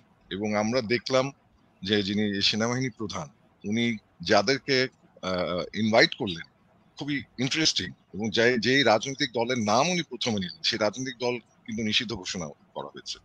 এবং হেফাজতের কথা সেলিম সামাদ ভাই বললেন, তার মানেটা কি? আমরা আসলে কি যেই আমাদের শিক্ষার্থীরা যেই বাংলাদেশ দেখতে চেয়েছে, সেই বাংলাদেশ তৈরির জন্য তারা প্রস্তুত। এখন তারা কিভাবে এটাকে প্রস্তুত করবেন, তারা শিক্ষার্থীদের এই স্পিরিটটাকে ধারণ করতে পারছেন কিনা, সেটা খুবই গুরুত্বপূর্ণ। যে আমরা চট করে একটা উপসংহারে পৌঁছে যাচ্ছি, আমাদের তো 52-53 বছরের জঞ্জাল। এবং সালিম সামাদ ভাই রাইটলি বলেছেন, এবং আমার একটা নিজেরও একটা কাজ আছে আপনার পলিটিসাইজেশন অফ রিলিজন নিয়ে। সেখানে আমি বলেছি যে বাংলাদেশের ধর্ম নিয়ে যে রাজনীতি, এটা দুটা পর্ব আমরা দেখেছি, এবং 2013 পরে একটা নতুন পর্বের আমরা সূচনা করেছি। এর আগে যারা ছিলেন তারা হচ্ছে পলিটিসাইজেশন অফ রিলিজিয়ন, আর 2013 পরে রিলিজনাইজেশন অফ পলিটিক্স। এবং বিশেষ করে হেফাজতের সাথে ক্ষমতাসীনদের যে সম্পর্ক, এবং আমরা পাঠ্যপুস্তকে যে ধরনের পরিবর্তন দেখলাম, এবং ধর্মকে আশ্রয় করে সব রাজনৈতিক দলে যে টিকে থাকার যে চেষ্টা, আপনি কখনোই চেষ্টাটা করেন, আপনার কোনো মতাদর্শিক চর্চা না থাকলে, আদর্শগত রাজনীতি না থাকলে, আপনি লুটপাটের রাজনীতিতে যখন নিজেকে নিবদ্ধ করে ফেলেন, দুর্নীতি রাজনীতিতে যখন, দুঃশাসনের মধ্যে যখন মানুষকে ছেয়ে ফেলেন, তখন আপনার এরকম ধর্মাস্ত্র হয়ে উঠতে হয়, কারণ এটা দিয়ে আপনি নিজেকে আড়াল করার চেষ্টা করেন। এবং এই চেষ্টার ফসলেই কিন্তু আজকের এই সংকটগুলো তৈরি হচ্ছে। যার ফলে এই গত 15 বছর এবং গত 52 বছরে যে জঞ্জালগুলো তৈরি হচ্ছে, এটা কয়েক ঘন্টার পরিবর্তনের মধ্য দিয়ে সবকিছু পরিবর্তন হয়ে যাবে, এই ধরনের আকাঙ্ক্ষা বোধহয় বাস্তবসম্মত না। আরেকটা বিষয় হচ্ছে, আমরা অনেক সময় মার্কিন যুক্তরাষ্ট্রের উদাহরণ টানছি। খুবই সত্যি কথা, মার্কিন যুক্তরাষ্ট্রের আমরা যদি তাদের যে রাষ্ট্রের যে অঙ্গ সংগঠনগুলো দেখি, সেগুলো খুবই, বিশেষ করে একটা শক্তির ভারসাম্য আছে। বিকজ যারা মার্কিন যুক্তরাষ্ট্রের রাজনৈতিক নেতৃত্বে এসেছেন তারা তাদের প্রতিষ্ঠানগুলোকে বিকাশ ঘটিয়েছেন। কিন্তু আমাদের দেশে বিশেষ করে 1990 সালের পরে যে গণতান্ত্রিক সো কল্ড গণতন্ত্রের যে সূচনা দেখলাম, সেখানে নির্বাচনী গণতন্ত্র ছাড়া আর কিছুই হয়নি। ব্যক্তি এখানে প্রধান হয়ে উঠেছেন এবং এই আপনার সংবিধানকে আশ্রয় করে গড়ে উঠেছেন। এবং আমি আরেকটা কথা বলি, শিক্ষার্থীরা যে স্বপ্নটা দেখছেন তারা মুক্তিযুদ্ধের বাইরের কোনো স্বপ্ন দেখছেন না, এবং তারা মুক্তিযুদ্ধকে রিডিফাইন করেছেন। এই রিডিফাইন করার কারণ হচ্ছে যে মুক্তিযুদ্ধকে কেনাবেচা করে যারা দুর্নীতিগ্রস্ত হয়েছেন তারাই কিন্তু মুক্তিযুদ্ধের প্রকৃত চেতনাটাকে ভুলুণ্ঠিত করেছেন, যার জন্য ওদের কিন্তু এই একটা নতুন একটা আমরা সংজ্ঞা এবং নতুন করে তারা আসলে বাংলাদেশকে খুঁজে পাওয়ার চেষ্টা করছেন। এটার সাথে 1971 সালের কোনো সংঘাত নেই, এবং 1971 সালের এটা প্যারালিজমও না আসলে। আর 1971 একটা ভিন্ন প্রেক্ষাপট, কোনো কিছুকে আসলে এভাবে একভাবে দেখা যায় না। আমি যেহেতু পলিটিক্যাল সায়েন্সের ইন্টারন্যাশনাল রিলেশনসের আমি যে স্কুলে বিলং করি, আমি এগুলোকে খুবই কনটেক্সচুয়াল পার্সপেক্টিভ থেকে দেখি, যার ফলে এগুলাকে ওইভাবে আসলে দেখার কোনো স্কোপ নাই। কিন্তু ওই স্পিরিট থেকে স্পিরিট ভিন্ন কিছু না, কারণ যেই স্বপ্ন আমরা দেখেছিলাম 1971 সালে, সেই স্বপ্নের বাস্তবায়ন তো কখনোই হয়নি বলেই তো আবার নতুন করে এই স্বপ্নটা দেখতে হচ্ছে। এবং এই স্বপ্ন তো মুক্তিযুদ্ধের স্বপ্নের সাথে তো কোনো কন্ট্রাডিকশন নাই, একই রকম। গুরুত্বপূর্ণ হচ্ছে আমরা যে বিভাজনের রাজনীতিটা করি এবং আমরা বাংলাদেশের হিস্ট্রিকে যে আমরা রিভিজিট করি না, আমরা রিলার্ন করি না, তার উদাহরণ হচ্ছে আজকের অবস্থাটা। এবং এই অবস্থাটা থেকে মুক্তি পেতে গেলে এখন নির্ভর করবে যারা এখন ক্ষমতায় আছেন, দায়িত্বে আছেন, তারা কিভাবে এই শিক্ষার্থীদের নেতৃত্বে যে গণঅভ্যুত্থান ঘটেছে এটার প্রাতিষ্ঠানিক রূপ দিতে প্রস্তুত থাকেন।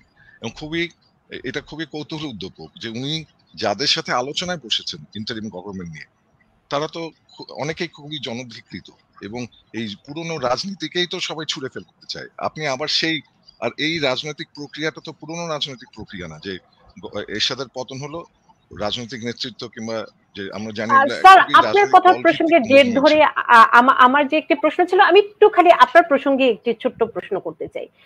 আমরাও এটি আমাদের মনে প্রশ্ন, তার কারণটি হচ্ছে সেনাপ্রধান যাদের সাথে আলোচনা করেছেন, আবার যারা হচ্ছেন নেতৃত্বে আছেন স্টুডেন্টরা, তারা ডক্টর মোহাম্মদ স্যারকে প্রধান উপদেষ্টা হিসেবে নাম ঘোষণা করেছেন। আমরা সন্ধ্যায়, মানে নিউ ইয়র্ক সময় সন্ধ্যার সময় আমরা জানতে পারি।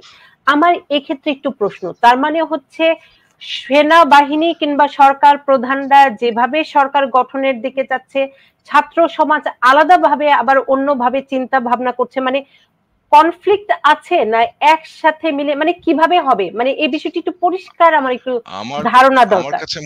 আমার কাছে মনে হচ্ছে সেনাপ্রধান কিংবা এখন যারা আছেন তারা যেভাবে এই পথরেখাটা তৈরি করতে আছেন, তাদের আসলে কোনো পূর্ব প্রস্তুতি ছিল না।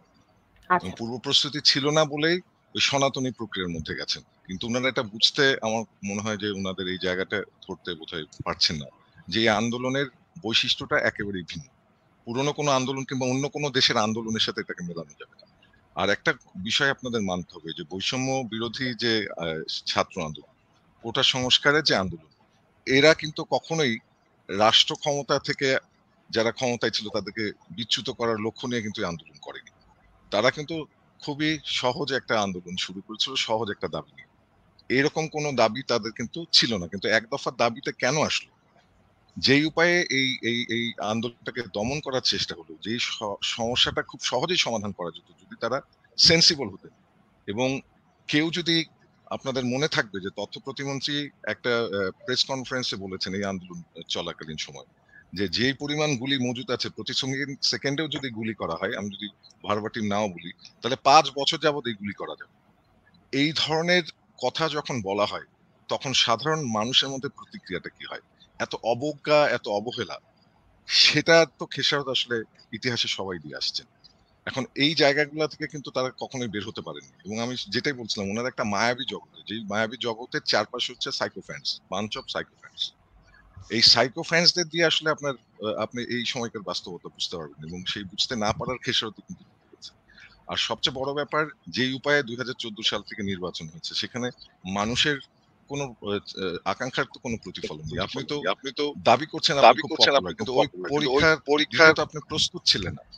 আপনি পুলিশ প্রশাসনের সহায়তায়, আপনি আমলাদের সহায়তায় ক্ষমতাসীন হয়েছেন, যার ফলে ওরা আপনার চাইতে অনেক সময় অনেক বেশি শক্তিশালী হয়েছে। আমাদের গোয়েন্দা বাহিনী যিনি প্রধান, এটা তো একটা সরকারি দপ্তর, সেই সরকারি দপ্তরকে এখন সবাই ভাতের হোটেল বলে। মানে একটা সরকারি দপ্তর এবং সরকারি গুরুত্বপূর্ণ প্রতিষ্ঠান, সেটাকে এই অবস্থায় আপনি নিয়ে যাবেন কেন, কিংবা এটা অ্যালাউ করবেন কেন? কোনো ব্যক্তি তার ইচ্ছা মতো করে একটা মানুষের ট্যাক্সের টাকায় পরিচালিত একটা অফিস, সেটাকে, এবং এটা আমাদের নিরাপত্তার জন্য কতটা আসলে ভয়ানক পরিস্থিতি তৈরি করে, সেটা তো আমরা এখন বুঝতে পারছি। আর একটা বিষয় হচ্ছে যে এখন কোটা সংস্কার আন্দোলন কিংবা যারা এই বৈষম্য বিরোধী ছাত্র আন্দোলন করেছেন, তারা কিন্তু ওইটার জন্য প্রস্তুত না। এবং জিওপলিটিক্স কে ঘিরে বাংলাদেশ নিয়ে যেই ধরনের আন্তর্জাতিক রাজনীতিতে এখন বাংলাদেশ গুরুত্বপূর্ণ হয়ে উঠেছে, এবং আমরা জানি, এবং সরকারেরও একটা, সরকারের তরফ থেকেও, যে সরকার চলে গেছে সেই সরকারের তরফ থেকে কিন্তু একটা চেষ্টা ছিল তাদেরকে জয় করা। এবং তাদের যেহেতু নির্বাচন ছিল না, আমরা জানি নির্বাচনগুলো কি হচ্ছে, এটা নিয়ে নতুন করে বলার কিছু না, যেহেতু নির্বাচন ছিল না, তাদের বৈধতা সংকট কাটানোর জন্য তারা কিন্তু বিদেশি শক্তির উপর নির্ভর করেছেন। এবং বিদেশি শক্তির উপর এই নির্ভরতা তৈরি করতে গিয়ে, কিংবা তাদের একটা আমাদের অর্থনীতিতে স্টেক তৈরি করতে গিয়ে, আমরা বিশাল বিশাল বাজেটের হচ্ছে ডেভেলপমেন্ট প্রজেক্ট নিয়েছি। এবং ডেভেলপমেন্ট প্রজেক্ট নিয়ে আমরা জাপানকে ইনভলভ করেছি, আমরা রাশিয়াকে ইনভলভ করেছি, আমরা ইন্ডিয়াকে ইনভলভ করেছি, আমরা চায়নাকে ইনভলভ করেছি, যাতে এমন স্টেক তৈরি হয় যেন এই সরকারকে ক্ষমতায় রাখার জন্য তারা সবসময় সচেষ্ট থাকে। এবং সেটাই ছিল। কিন্তু গুরুত্বপূর্ণ হচ্ছে এর সাথে সময় কিন্তু এর ব্যতিক্রম কিছু ছিল না। বড় বড় শক্তিগুলো এর সাথে পাশেই ছিলেন, কিন্তু যখন জনমানুষের সমর্থনটা কমে যায়, খুব স্বাভাবিকভাবে সে চিন্তা করে জনমানুষের যেহেতু সমর্থন নিয়ে সরকার পরিবর্তন হতে পারে, তার জন্য তো একটা স্পেস রাখতে হবে। তখন কিন্তু খুব স্বাভাবিকভাবে যে সরকার ক্ষমতাসীন থাকে পরিবর্তনের আগে, তার থেকে সমর্থন শুরু হয়। এবং এখনো কিন্তু সেই ঘটনাটাই আমরা দেখলাম। তো যার ফলে এই বাস্তবতাটা যদি আমরা না বুঝি, কিংবা আমরা শুধুমাত্র এখন যে অবস্থা পরিস্থিতি তৈরি হয়েছে, এটা গত 52 বছরের ফসল, গত 15 বছর এটা আরো প্রকট হয়েছে, যার ফলে এখন যেটা খুব গুরুত্বপূর্ণ, আমাদের সবাই সেন্সিবল কথা বলা উচিত। আমাদের পুরনো যে বিভাজনের রাজনীতি, পুরনো যে শত্রু তৈরি করার রাজনীতি, একে অপরকে শত্রু হিসেবে দাঁড় করে দেয়, পুলিশের সাথে মানুষের, সাধারণ মানুষের সাথে পুলিশের এই যে শত্রুতা তৈরি করে দেওয়া হলো, এইটাকে ট্যাকেল করাকে খুব সহজ, একেবারেই সহজ না। সেই জন্যই দ্রুত আপনার অন্তর্বর্তীকালীন সরকার করে পুরো পরিস্থিতি আসলে নিজেদের নিয়ন্ত্রণে আনা দরকার। এবং যারা এখন দায়িত্বে আছেন তাদেরও এখন দ্রুত, এবং এই যারা সমন্বয়ক আছেন কিংবা এই আন্দোলনের সাথে জড়িত আছেন, তাদের দেশব্যাপী এখন নেটওয়ার্ক আছে, সেই নেটওয়ার্ক গুলোকে সচল রাখা, পাড়ায় পাড়ায়, মহল্লায় মহল্লায় যেই মানুষগুলো আজকে আতঙ্কগ্রস্ত, বিপদগ্রস্ত, তাদের নিরাপত্তা বলয় তৈরি করা, এই কাজগুলো খুব দ্রুত করা খুব জরুরি। এবং আমরা ওই পুরনো ওই রাজনীতি থেকে আমরা বের হয়ে এসে আসলে সত্যিকারের নতুন একটা বাংলাদেশ, আমরা যেরকম দেখতে চেয়েছি 1971 থেকে এখন পর্যন্ত, সেই বাংলাদেশ তৈরি করার পথটা আমাদের সুগম করা এবং সবার এর মধ্যে অংশীদার হওয়াটা খুব জরুরি। অবশ্যই বিভাজনের রাজনীতি যেন না থাকে। আমি এই পর্যায়ে একটু কেমন সরকার দেখতে চাই, কিংবা কাকে সরকার প্রধান হিসেবে দেখতে চাই, সেই প্রশ্নে যাওয়ার আগে আমি একটু সেজান মাহমুদের একটি মতামত আমার নিতে ইচ্ছা করছে, কারণ এই কোটা সংস্কার আন্দোলন নিয়ে উনার সাথে আমার সবচেয়ে বেশি অনুষ্ঠান হয়েছে একদম শুরু থেকে এখন পর্যন্ত। সেই তানজিম স্যারে আমি সমস্ত কথার সাথে একমত, শুধু একটি জায়গায় আমার একটু প্রশ্ন আছে, যেটি নিয়ে আপনার কাছ থেকে আমি উত্তর নিতে চাই। কোটা সংস্কার আন্দোলন কি শুরু থেকেই শুধু কোটা সংস্কার আন্দোলনের মধ্যে ছিল কিনা? না, প্রথমত আমি তানজিন সাহেব থাকলেই বরং ভালো হতো, আমি ধরে নিচ্ছি যে তিনি শুনছেন অ্যাটলিস্ট।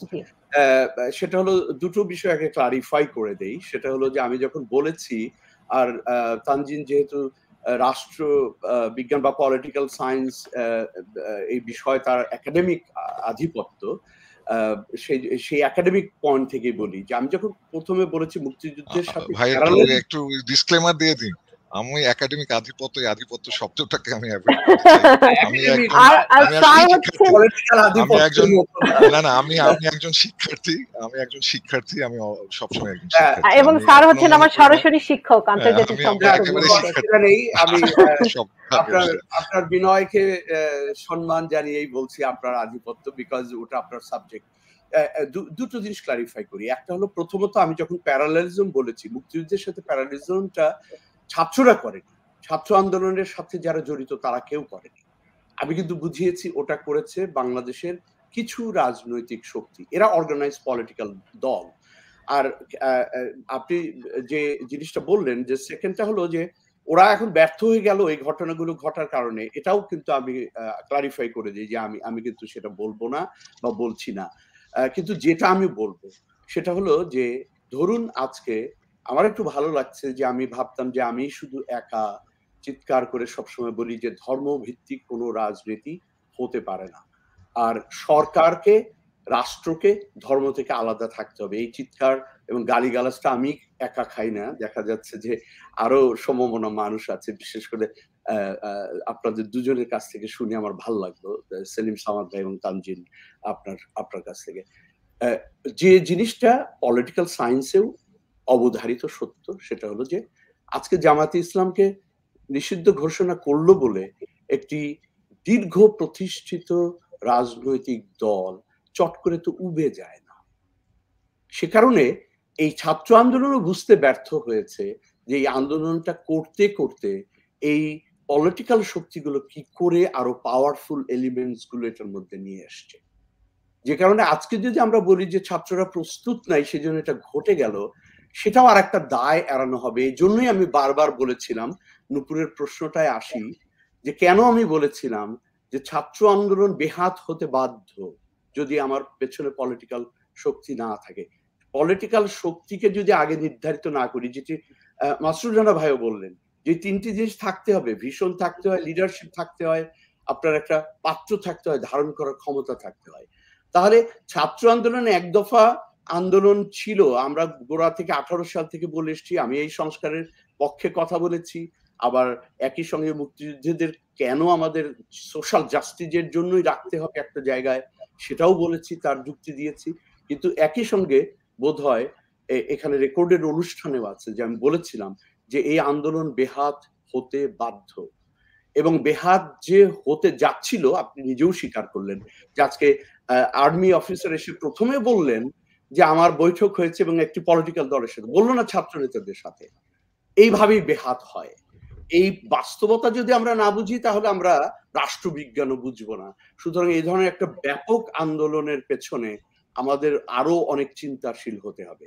আমি রাষ্ট্র দেখতে চাই সামনে যে হ্যাঁ, দ্রুত গতিতে আমরা যেন একজন সেরকম নিরপেক্ষ মানুষ যিনি বাংলাদেশের ভালো দেখবেন, চট করে সমস্ত ব্যবস্থাগুলো নিয়ে এই সমস্ত ভেদাভেদ গুলো করবেন, এটা আমাদের স্বপ্ন। কিন্তু একই সঙ্গে আমরা আর একটা বাস্তবতা ভুলবো না, সেটা হলো জিও পলিটিক্যাল, ইন্টারন্যাশনাল পলিটিক্স। আমরা চট করে কোনো মানুষকে এনে বসিয়ে দিলেই তিনি যে নিরপেক্ষ হয়ে বাংলাদেশের পক্ষে স্বপ্নময় সেই স্বাধীন বাংলাদেশ করবেন, সেটাও কিন্তু হবে না। তাহলে আমরা যেন ওই জায়গাগুলোতে সচেতন থাকি। এবং এটা আমি বলছি এইভাবে যে আমি কোনো বিভেদের জন্য বলছি না, বলছি যে আমরা প্রত্যেকে যেন প্রত্যেকের ব্যাপারে এই সহমর্মিতা এবং দেশপ্রেমটা ধরে রাখতে পারি। এটাই হবে সামনের বাংলাদেশ দেখার স্বপ্ন। আমি মূল আলোচনায় আবারও যেতে চাই যে স্বপ্নের বাংলাদেশের কথা আমরা বারবার বলছি, যেটি শিক্ষার্থীদের আমি বলবো যে মূল স্লোগান, মূল স্বপ্ন, বৈষম্যহীন সমাজ। সেই প্রেক্ষাপটে সালিম সামাদ আপনার কাছে যেতে চাই, কেমন সরকার প্রধান দেখতে চান, কিংবা ভবিষ্যৎ সরকার প্রধানের রূপরেখা কেমন হতে পারে বাংলাদেশে এই মুহূর্তে? আবার কিন্তু একই করে ফেলে 20 সেকেন্ডের উত্তর, কারণ আপনাকে তো আমি ভয় পাই, আপনি এত জি বলেন। ভয় পেলে আমাকে না, ভয় পাওয়া উচিত, কারণ আমাকে ভয় পাওয়া উচিত। আমি সরকারকেই ভয় পেতাম, 15 বছর ধরে আমি ঘর কোনো ছিলাম। মানে তাই হোক, সেটা হলো যে আপনার আসলে 20 সেকেন্ডের উত্তর, সেটা হলো যে বাংলাদেশের সংবিধানই তো আছে কিভাবে একটা সরকার থাকতে হবে বা সরকার কিভাবে গঠন করতে হবে, সরকারের চেহারা সুরত কি হবে, তার মেকআপ কিভাবে হবে, সেটা তো কনস্টিটিউশনে লেখা আছে। তা আমরা তো খামাখায় এই নতুন করে তো এই যে মানে ন্যারেটিভটা নতুন করে। আমি বলি, আমার দর্শকদের যেটি প্রশ্ন, এই সাংবিধানিক ব্যাখ্যা নয় কিংবা কাঠামো নয়, তারা মানুষ হিসেবে কাকে পরবর্তী সরকার প্রধান, ডক্টর মোহাম্মদ ইউনূসের নাম আমরা পেয়েছি তত্ত্বাবধায়ক সরকারের উপদেষ্টা, কিন্তু আমি পরবর্তী সরকার প্রধান হিসেবে এই মুহূর্তে আপনি কাকে মনে করছেন যে হবে? আমি ব্যক্তি মানুষের কথা জানতে চাই, আপনার বিশ্লেষণ। ধন্যবাদ। ইন্টারিম গভর্নমেন্টে তো নর্মালি 3 মাসের বেশি হয় না, 90 দিনের। 90 দিনের মধ্যে ইলেকশন করতে হয়, তাতে ইলেকশন করার দায়িত্ব ছাড়া আর কোনো দায়িত্ব নাই। একটা ইন্টারিম গভর্নমেন্ট যেটা হতে যাচ্ছে সম্ভবত আজকেই একটা কাঠামো দাঁড়িয়ে যাবে, নাম ঘোষণা হয়ে যাবে, আপনাকে প্রথমে বুঝতে হবে ইন্টারিম গভর্নমেন্টের কোনো নতুন আইন করা বা নতুন করে আইনকে পরিবর্তন করার কোনো এখতিয়ার তাদের নাই, থাকবে না, থাকার কথা নয়। তো দেয়ারফর আমি কিন্তু বলতে পারবো না যে কে হবে কে হবে না। এটা ছাত্রদেরকেই আমি মনে করি যে যারা সামনে সারিতে আছেন তাদের 100% তাদের কিন্তু এখতিয়ার, তাদের 100% এই জিনিসটা তাদের কথা শুনতে হবে। তারা কাকে চায়, তারা কিভাবে দেখতে চায়, তারা নিশ্চয়ই স্বপ্ন দেখছেন, তারা তো অনেকদিন ধরে লড়াই করছেন, মানে অনেকদিন ধরে তারা রাস্তায়, স্বাভাবিকভাবে ওদের মধ্যেও কিন্তু অনেক রকম ইয়ে হয়। যেমন মুক্তিযুদ্ধের সময় আমরা কিন্তু যখন মানে ওই যে অবসর সময় যদি বলি আর কি, কিছুক্ষণ যখন আমরা অবসর হই তখন আমরা নিজেরা বলতাম দেশটা এরকম হবে, দেশটা দেখো আর এটা হবে না, ওটা হবে না, তমুক হবে না, এগুলো কিন্তু আমরা বলতাম। তো সেটা কি আমরা পেয়েছি? আমরা কিন্তু 72 সনে যে 71 মুক্তিযুদ্ধের পরে যে স্বপ্নটা মুক্তিযুদ্ধে যে যারা করেছেন ইনক্লুডিং নুপুরের বাবা, তার সাথে তো আমার তো 72 সন থেকেই তার সাথে আমার দহরম মহরম যদি বলেন, আমরা কেউ ওই ইয়েকে আমরা পাই নাই। আমরা দেশ স্বাধীন হওয়ার পরে প্রথম কাছে কাজ দেখেছি সেটা হলো যে ইসলামীকরণ। এটা কিন্তু আইন করেছেন, এটা কিন্তু রেকর্ডেড। আমার একটা লেখা আছে, মানে আমি একাডেমিক নয়, আমি গবেষকও নয়, আমার একটা লেখা ভুলক্রমে একটা একাডেমিক ইয়েতে মানে প্রকাশ হয়েছে, ইসলামাইজেশন অফ বাংলাদেশ। সেখানে আমি 72 সনে বঙ্গবন্ধুর আমলে কি আইন হয়েছে প্রমাণ করার জন্য যে কিভাবে ইসলামীকরণ করা হয়েছে তখন থেকে। দোষ হবে এরশাদ, জিয়া, খালেদা জিয়া, আমি বলছি না যে তারা আকাম করেন নাই, ইসলামাইজেশন করেন নাই, কিন্তু উনি কিন্তু বীজ বপন করে গেছেন।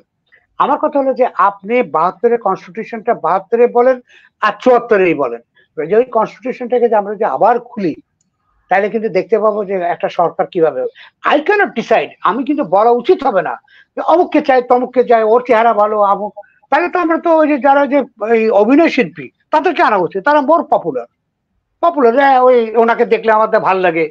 মানে আমরা যেমন ছোটবেলায় ওই যে ববিতা কবরীকে আমরা খুব পছন্দ করতাম, তাই বলে তাকে রাষ্ট্রপ্রধান করতে হবে নাকি? উনি অনেস্ট। আমার কথা যে ডেফিনেটলি আমার বিশ্বাস যে ছাত্ররা ওনারা অনেক বিচক্ষণ। আমি ওদেরকে কাছের থেকে দেখার সৌভাগ্য হয়েছে, বা কাছের থেকে ডাজেন্ট মিন যে ওনাদের পাশে ছিলাম তানজিমের মতন, সে সুযোগ আমার হয়নি। আমি ওদের কাছে ছিলাম, তখন আমি বুঝেছি তারা অনেক বিচক্ষণ, অনেক কিছু তারা চিন্তা করতে পারে। তার আমাদের মতন একদম ক্লোজড বক্সের মধ্যে নাই, তারা কিন্তু আউট অফ দ্য বক্স বলে কিন্তু রেভলিউশনটা করতে পারে। আমরা এখানে, আমি বলছি না যে এখানে যারা বসে আছেন তারা না, আমাদের বেশিরভাগই কিন্তু এই প্রজন্মের সবাই কিন্তু আমরা হলো বক্সের ভিতরে, আমরা বক্স থেকে বেরোতে পারছি না, বেরোতে চাইও না, এবং বেরোতে বিশ্বাসও করি না। যারা বের হয় তাদেরকে আমরা সমালোচনা করি, তাদেরকে আমরা আক্রমণ করি। এই ছেলেগুলো কিন্তু they are out of the box. Therefore let them decide যে কাকে তারা দেখতে চায়। আমি আমার চিন্তা ভাবনা যদি ওদের ঘাড়ের পরে চাপাই দিই বা তাদের মাথায়, এটা খুবই অন্যায় হবে। আর যদি আমার বিশ্বাস যে একটা জিনিস খুব মানে বলতে খুব ইচ্ছা করছে যে বাংলাদেশের ইতিহাসে আপনি যদি 52 বছর 1952 মানে 51-52, হ্যাঁ মানে 53 যাই বলেন, যে স্বাধীনতার মুক্তিযুদ্ধের হিসাবে করে যদি স্বাধীনতা দিয়ে মানে দিবসটা পালন মানে হিসাবটা করেন, তাহলে হবে কি আমরা কিন্তু কোনোদিনও যত ইলেকশন পেয়েছি ফ্রি অ্যান্ড ফেয়ার, যেটাকে আমরা ক্রেডিবল মনে করি, যেটাকে আমরা মনে করি যে হ্যাঁ এটা সুস্থ ইলেকশন হয়েছে, দুর্ভাগ্যক্রমে সবকটা বার্সেলোনার আন্ডারে হয়েছে না 1970 সনে, তারপরে হচ্ছে 1991, তারপরে হচ্ছে 2008, সবই কিন্তু মিলিটারি। তার মানে হলো রাজনৈতিক দলরা সিন্স আপনি যদি 73 ইলেকশনটা দেখেন তাদের চোখের সামনে, আমি 73 ইলেকশনের আমরা তখন তো আমরা কি বলে আমরা খুবই একদম মানে মানে মানে মুর্দাবাদ জিন্দাবাদ জয় বাংলা সবই আমরা করতেছিলাম তখন, এবং আমি তখন মাত্র দেশ মানে নতুন করে গড়তে হবে, ইলেকশন করতে হবে। তো আমরা দেখেছি যে কিভাবে ইলেকশনকে ফ্রড ইলেকশন করা হয় 73-তে।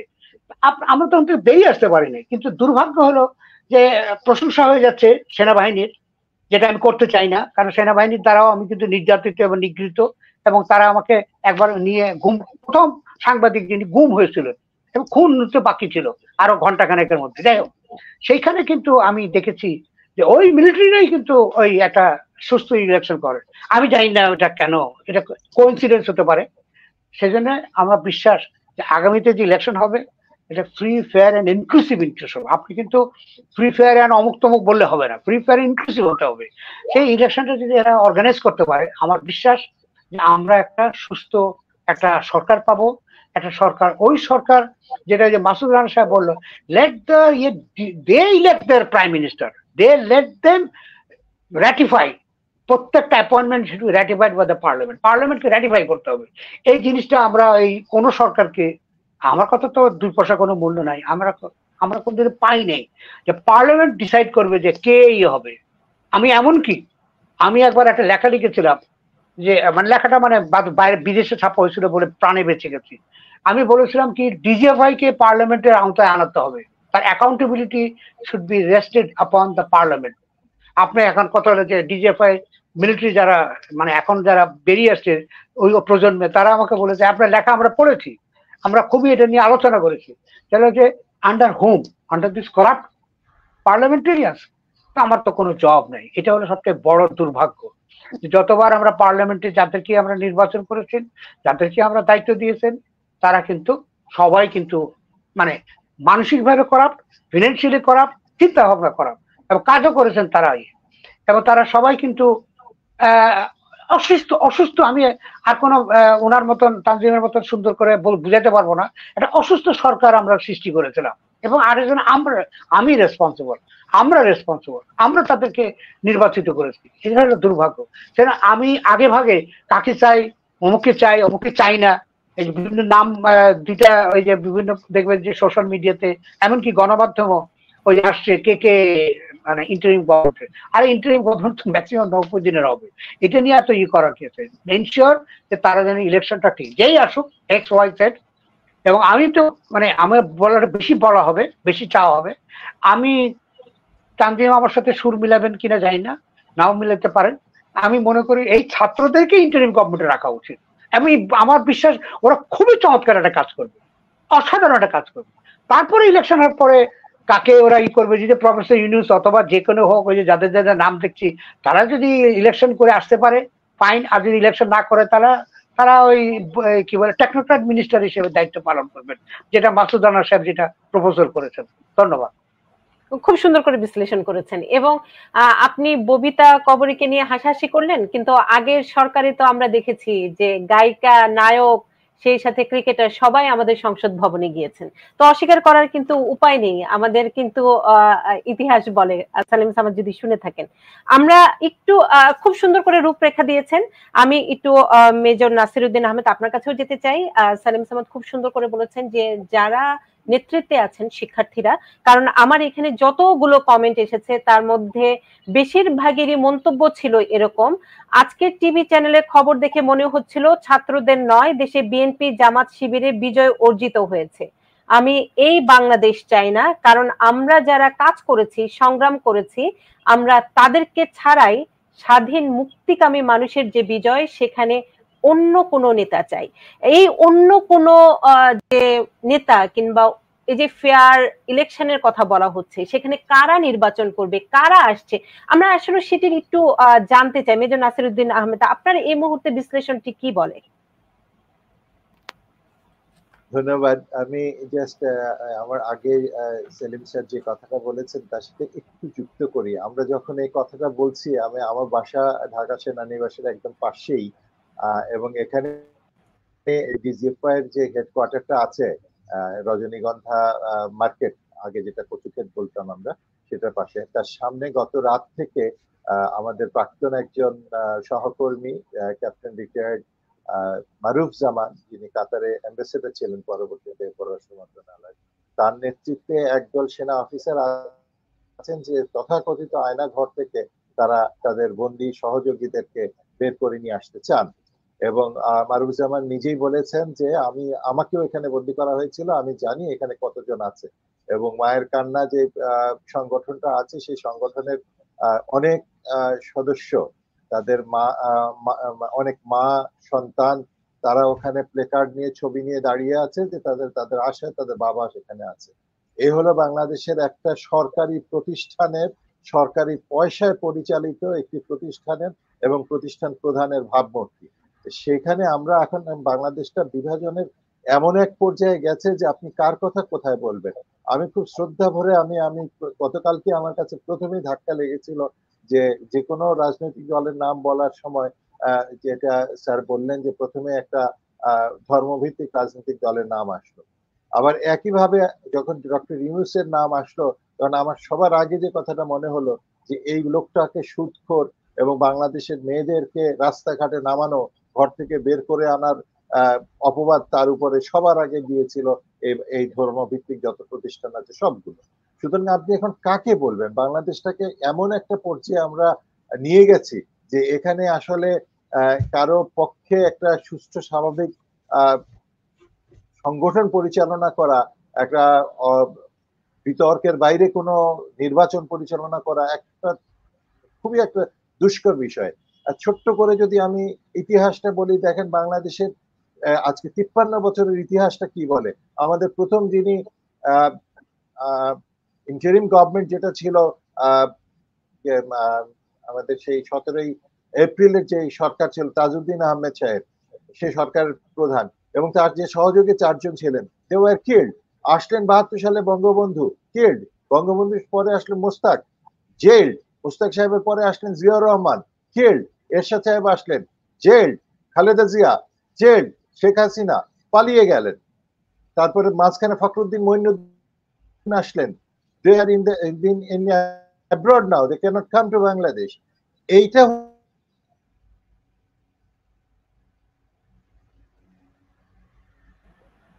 আপনাকে জি জি জি এখন শুনতে পাচ্ছি, বলুন। আচ্ছা, তা আমার শেষ কথাটাকে আপনি শুনতে পেয়েছিলেন যে ইতিহাসে 53 বছরে যারা ক্ষমতায় ছেড়েছেন তাদের কাউকে সম্মানজনক বিদায় আমরা দিতে পারিনি। এটা হলো বাংলাদেশের ইতিহাস। এবং এই মাঝখানে যিনি একটু সম্মানের দাবিদার ছিলেন, আমাদের শাহাবুদ্দিন সাহেব, প্রধান বিচারপতি, তিনিও কি করলেন যে সম্মান বজায় রেখে চলে গেলে ভালো ছিল, কিন্তু পরে আবার তিনি এসে রাষ্ট্রপতির পদটা নিলেন শেখ হাসিনার সেই প্রথম মেয়াদের সময়।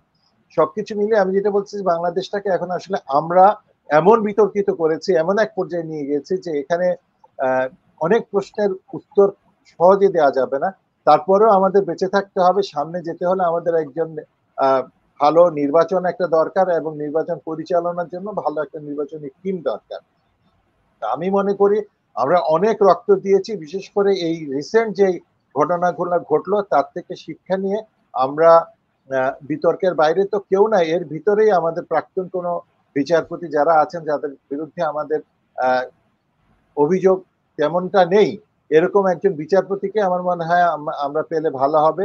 কারণ শুধুমাত্র চেহারা সুন্দর বা খুব জ্ঞানী লোক হলে তো হবে না, একটা প্রতিষ্ঠান চালানোর মতো দক্ষতাও থাকা দরকার। একটা প্রতিষ্ঠান চালানো কিন্তু বিশেষ করে নির্বাচন কমিশনের মতো, যে কমিশনের আন্ডারে সেই নির্বাচনের সময় মোটামুটি উনি একটা রাষ্ট্রপতির মানে আদর্শ নির্বাচনের ক্ষেত্রে রাষ্ট্রের সর্বোচ্চ ক্ষমতাধর ব্যক্তি থাকেন তিনি। তার কথায় পুলিশ, তার কথায় মিলিটারি, তার কথায় ব্যুরোক্রেটস, তারা ডু অ্যান্ড আনডু করতে বাধ্য। তিনি যদি বলার ক্ষমতা রাখেন এই জেলার মধ্যে যেখানে রিগিং হয়েছে সেখানে আমি ইমিডিয়েটলি চাই যে সেখানে সেন্টারগুলো বন্ধ করে দেওয়া হোক, উনি দেখা মাত্র সে কথা বলবেন এবং উনি বলা মাত্র সেটা এক্সিকিউট হবে। সেই ব্যক্তিত্ব হলে একজন মানুষ দরকার। সে ব্যক্তিত্বের মানুষের চেহারা খুব সুন্দর হতে হবে এমন কোনো কথা নেই, এবং তিনি খুব বেশি একেবারে জ্ঞানী গুণী হবেন তারও কোনো বাধ্যবাধকতা থাকা উচিত নয়। সেক্ষেত্রে আমি মনে করি একজন প্রাক্তন বিচারপতি এখানে ভালো হবে, কারণ অন্তত এই একটি প্রতিষ্ঠানের প্রতি আমাদের বিশ্বাস ছিল, যদিও ইদানিং কালে আমরা এটা মান মর্যাদা আমরাই হারিয়ে ফেলেছি। গতকালকে দুঃখজনক প্রধান বিচারপতি ভেঙে গেছেন, তার বাড়ি লুট হয়েছে গতকালকে, আপনারা নিশ্চয়ই এটা সংবাদ মাধ্যমে দেখেছেন। এর চেয়ে দুঃখজনক আর কি হতে পারে? যে দেশের প্রধান বিচারপতি একজন দেশান্তরী, আরেকজন এই রিসেন্টলি ভেঙে গেলেন। যে দেশের রাষ্ট্রপতিরা দুর্নীতি দায় জেল খেটেছেন, প্রধানমন্ত্রী জেল খেটেছেন, পালিয়ে গিয়েছেন, স্পিকার জরিমানা দিয়েছেন। এরপর আর দুঃখজনক কি, আপনারা যারা বিদেশে আছেন মানে শ্রদ্ধা করে আপনারা বলতে চাই, আসলে আমাদের মনে হয় এখন খুব দুঃখ করে মাঝে মাঝে বলি যে বিদেশ থেকে হয়তো কাউকে ভাড়া করে আনতে হবে। আমি আসলে খুব ইমোশনাল হয়ে গেছি। না, এটি ইমোশনালের বিষয়। দেশ, আমরা যেভাবে প্রবাসে থাকি, আমাদেরও দেশের প্রতি যে ভালোবাসা, এটি আবেগেরই জায়গা। আমি একটু মাসুদ রানার কাছে যেতে চাই। তার আগে অনেক দর্শকদের আমি যে প্রশ্নটি করেছিলাম, কেমন সরকার দেখতে চাই, আমি একটি দুটি মতামত আমি একটু নিতে চাই। সোহেল বলেছেন সব টিচারদের নিয়ে সরকার গঠন করা হোক, হাসান বলেছেন শেখ মুজিবের ভাষণ এখনো আমাদের অনুপ্রেরণা। আমাদের একজন প্রশ্ন করেছেন যোগ্য নিপা, তিনি বলেছেন যোগ্য একজন দেশপ্রেমিক নেতা খুব দরকার এই মুহূর্তে বাংলাদেশের জন্য। আহসান বলেছেন প্রত্যেককে স্বাধীনতার স্বাদ পেল, কিন্তু আমার মতে অতি উৎসাহী কিছু লোক গণভবন এবং সংসদ ভবনে যা করেছে সেটি মোটেও কাম্য নয়। দেশে দুর্নীতি দূর করার কথাও অনেকে বলছেন, এবং তিনি ওয়াশিংটন ডিসি থেকে বলেছেন যে পুরাতন রাজনৈতিক দলগুলোকে অ্যাভয়েড করে নতুন জেনারেশন পারবে কি যে স্বপ্নের বাংলাদেশের কথা বলা হচ্ছে, যেটি আন্দোলনের মূল মন্ত্র, সেটি করতে। মাসুদ রানা, আপনি একটু পুরো দর্শকদের মতামতের প্রেক্ষিতেই যদি আপনার রূপরেখাটি কেমন দেখতে চান সরকার প্রধান বাংলাদেশে ভবিষ্যতে, সেই রূপরেখাটি একটু দিতেন আমাদের। আমি যেটা মনে করি যে বাংলাদেশ যেভাবে স্টার্ট হয়েছিল as a Republic, it had a president, executive president. পৃথিবীতে আমরা যত রিপাবলিকস দেখি অধিকাংশ কিন্তু প্রেসিডেন্ট ল্যান্ড। আমাদের যদি দেখি আমাদের ইন্ডিয়ান সাবকন্টিনেন্টের যে ফার্স্ট যে দুটো স্টেট আমরা দেখলাম, দে ওয়ার ডোমিনিয়ন্স, এবং ইন্ডিয়ার ছিলেন মাউন্টব্যাটেন, তিনি ছিলেন গভর্নর জেনারেল, সভারেন ছিলেন স্টিল কিং, এবং এটা ব্রিটিশ আইনের মধ্যে দিয়ে একটা অ্যাক্টের মধ্যে দিয়ে এই ডোমিনিয়নগুলি ক্রিয়েটেড হয়েছিল। They became republic later. Then পাকিস্তানের ছিল, যেটা 14th of August হয়েছে একদিন আগে, তার গভর্নর জেনারেল ছিলেন জিনা, মোহাম্মদ আলী জিনা। ওকে, সো এখনো পর্যন্ত আমরা দেখি ব্রিটিশ যে এক্স কলোনিগুলি যেগুলি ছিল, এর মধ্যে প্রধানত আমরা যে দেখি কানাডা, অস্ট্রেলিয়া, এগুলির প্রধানমন্ত্রী আছে, যেখানে কি আছে তাদের প্রধানমন্ত্রী থাকে, মানে এক্সিকিউটিভ প্রধানমন্ত্রী। That makes sense to me. But রিপাবলিকের হওয়া উচিত প্রেসিডেন্ট। আমি চাই presidential form of government, and president শুধুমাত্র একটা বা দুইটা উপজেলার মাধ্যমে, গোপালগঞ্জ বা হোয়াটএভার, তার মাধ্যমে নির্বাচিত হবেন না। সারা দেশের যারা ভোটার আছেন তারা ভোট দিয়ে মিনিমাম 51% ভোট যদি তিনি পান, তিনি হবেন প্রেসিডেন্ট, এক্সিকিউটিভ ক্ষমতা সম্পন্ন প্রেসিডেন্ট। এটা খুব ইম্পর্টেন্ট যে আমাদের প্রেসিডেন্ট থাকুক, এবং তিনি তার মতো করে গভর্নমেন্ট ফর্ম করবেন, অ্যাডমিনিস্ট্রেশন, যেটা আমরা এই ইডিয়মসে বলি হায়ার অ্যান্ড ফায়ার। ইনি করবেন, ইনি তার দায়িত্ব। ওয়েন হি লিভস, গভর্নমেন্ট ইনি নিয়ে চলে যাবেন। আমরা যেটা করতে পারি, পার্লামেন্টের একটা অনুমোদন নিতে পারি, যেটা আমি বলেছি। বাট যেটা মোস্ট ইম্পর্টেন্ট, যে যারা আইন তৈরি করবেন, আইনসভার মেম্বার যারা সভ্য, যারা এমপিস, তাদের কোনো এক্সিকিউটিভ পাওয়ার, মানে তাদের দ্বারা মিনিস্ট্রি করা যাবে না। এটা হচ্ছে খানিকটা আমেরিকার মতো। আমি মনে করি এখানে 250 বছর বা 2500 বছরের প্রয়োজন আছে। This is matter of decision. If we agri we can do that. কিন্তু আমাদের ইউনিটির জায়গাটা গড়ে তোলার জন্য এটা ইম্পর্টেন্ট। ইউনিটির একটা জায়গা রাখার জন্য যখন দুটো পার্টি মানে একটা লড়াইয়ে যুক্ত হয়, একটাকে ক্রাশ করতে চায়, তখন তার উপরে একটা থাকা দরকার, যেটা আমেরিকাতে নেই। কারণ আমেরিকার সিনেটও পার্টিজান। আমরা চাই নন পার্টিজান একটা আপার হাউস, যারা প্রাইমারিলি দেশ এবং তার এলাকার জন্য যাদের দরদ আছে, এবং যারা পার্টি দ্বারা উইক হবেন না। সো যে কোনো ধরুন একজন প্রেসিডেন্টের বিরুদ্ধে ইমপিচ করার একটা প্রস্তাব এলো পার্লামেন্টে, তো পার্লামেন্টে যে পার্টি বেশি সে তার পক্ষে যাবে। এখানে আমরা দেখেছি আমেরিকাতে এখানে কোনো নীতি নৈতিকতার কোনো ব্যাপার নেই। অ্যাকচুয়ালি পৃথিবীতে নীতি নৈতিকতা বলে কোনো জিনিস নেই, it's a balance of kind of power. তো আমাদের এরকম যদি একটা হাউস থাকে যাদেরকে কোনো পার্টি উইক করবে না, তাহলে আমরা ভাবতে পারি তারা হয়তো মোটামুটি নিউট্রাল থাকবেন রিলেটিভ সেন্সে। আর গোটা ডেমোক্রেসির প্রবলেম হচ্ছে ডেমোক্রেসি ইটসেলফ এ কন্ট্রাডিক্টরি থিং। আমরা যখন বলি representative democracy, it is a contradictory concept.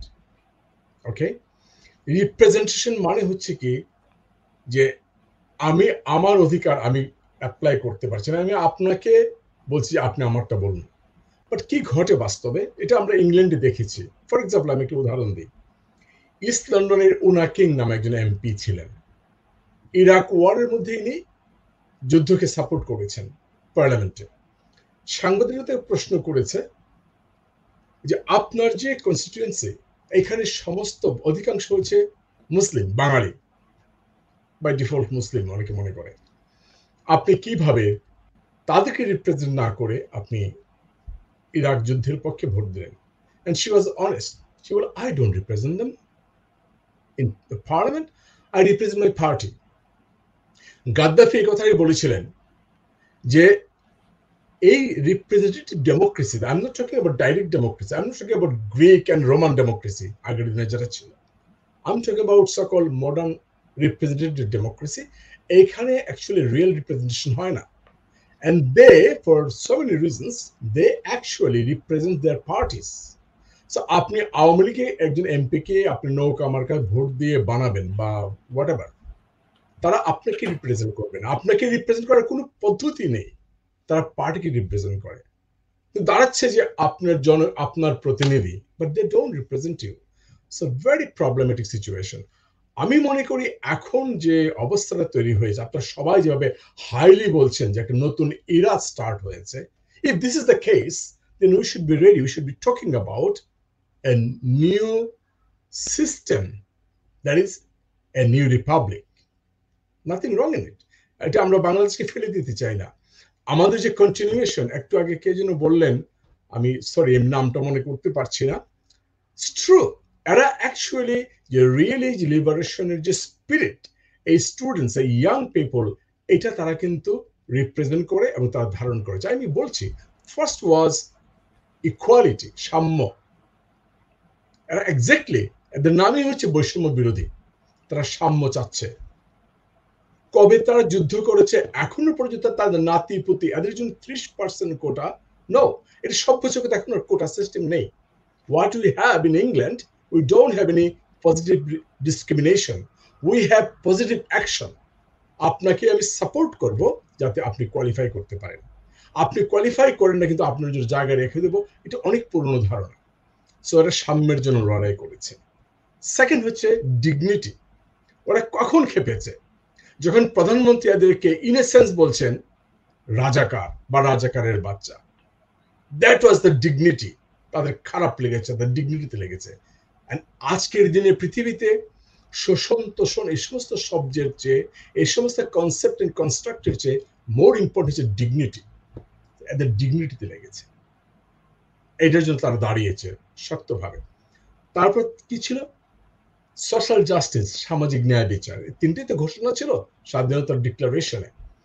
তারা কিন্তু ন্যায় বিচার চেয়েছে, কারণ তাদের উপরে যেভাবে তাদেরকে মারা হয়েছে, গুলি করা হয়েছে, যে শক্তি প্রয়োগ করা হয়েছে ছাত্রলীগের লোকেরা এবং গভর্নমেন্ট তার দল দিয়ে পরিপূর্ণ পুলিশ বাহিনী, এখানে জাস্টিস নাই। So they stood for that. So real লিবারেশনের যে স্পিরিট এই ইয়াং পিপল ধারণ করে, আমি তাদের উপরে আস্থাশীল। অ্যান্ড পলিটিক্যাল পার্টিস তাদেরকে দেউলিয়া নিজেদেরকে প্রমাণ করে ফেলেছেন। বাট ইম্পর্টেন্ট জিনিস আরেকজন বলেছেন, আই রিয়েলি সাপোর্ট ইট, আপনার মধ্যে যদি অর্গানাইজড ফোর্স না থাকে, আপনার মাস যত বড়ই হোক না কেন, একসময় তারা ঘরে চলে যাবে। আর যেটা organised force, to be frank, Jamaat যদি হয়, বিএনপি হয়, ওরা এটার ফসলটা তুলবে। আমি আপনাদেরকে বলছি, দায়িত্ব নিয়ে বলছি, 82 সালে ঢাকা বিশ্ববিদ্যালয়ে আমরা আন্দোলন শুরু করেছিলাম। আমরা বলতে হচ্ছে কি, এগুলি কতগুলি left organisation, student organisation, not BNP, not Awami League. আমার মনে আছে আমরা যখন মহসিন হলে আমরা স্লোগান দিচ্ছি রাতের বেলা 24শে মার্চ, যেদিন এরশাদ ক্ষমতা এলেন, তখন ওই সমস্ত দলের ছেলেরা আমাদেরকে হই হই করেছে। সো আমরা কি পেরেছি এটাকে ধারণ করতে? No, we didn't have this organisation. So গোটা আন্দোলনের 8 বছরের আন্দোলনের যে কালমিনেশন 90-তে, এটাকে কিন্তু শেষ পর্যন্ত যেহেতু প্যারালাল ছিল বিএনপি আর আওয়ামী লীগ, তারাই কিন্তু গত বছরে এর মধ্যে ভাগাভাগি করে নিল। এবং যেটাকে আমি রিয়েলি ভয় পাই, এক দফা আন্দোলন, দ্যাট ইজ ডেঞ্জারাস।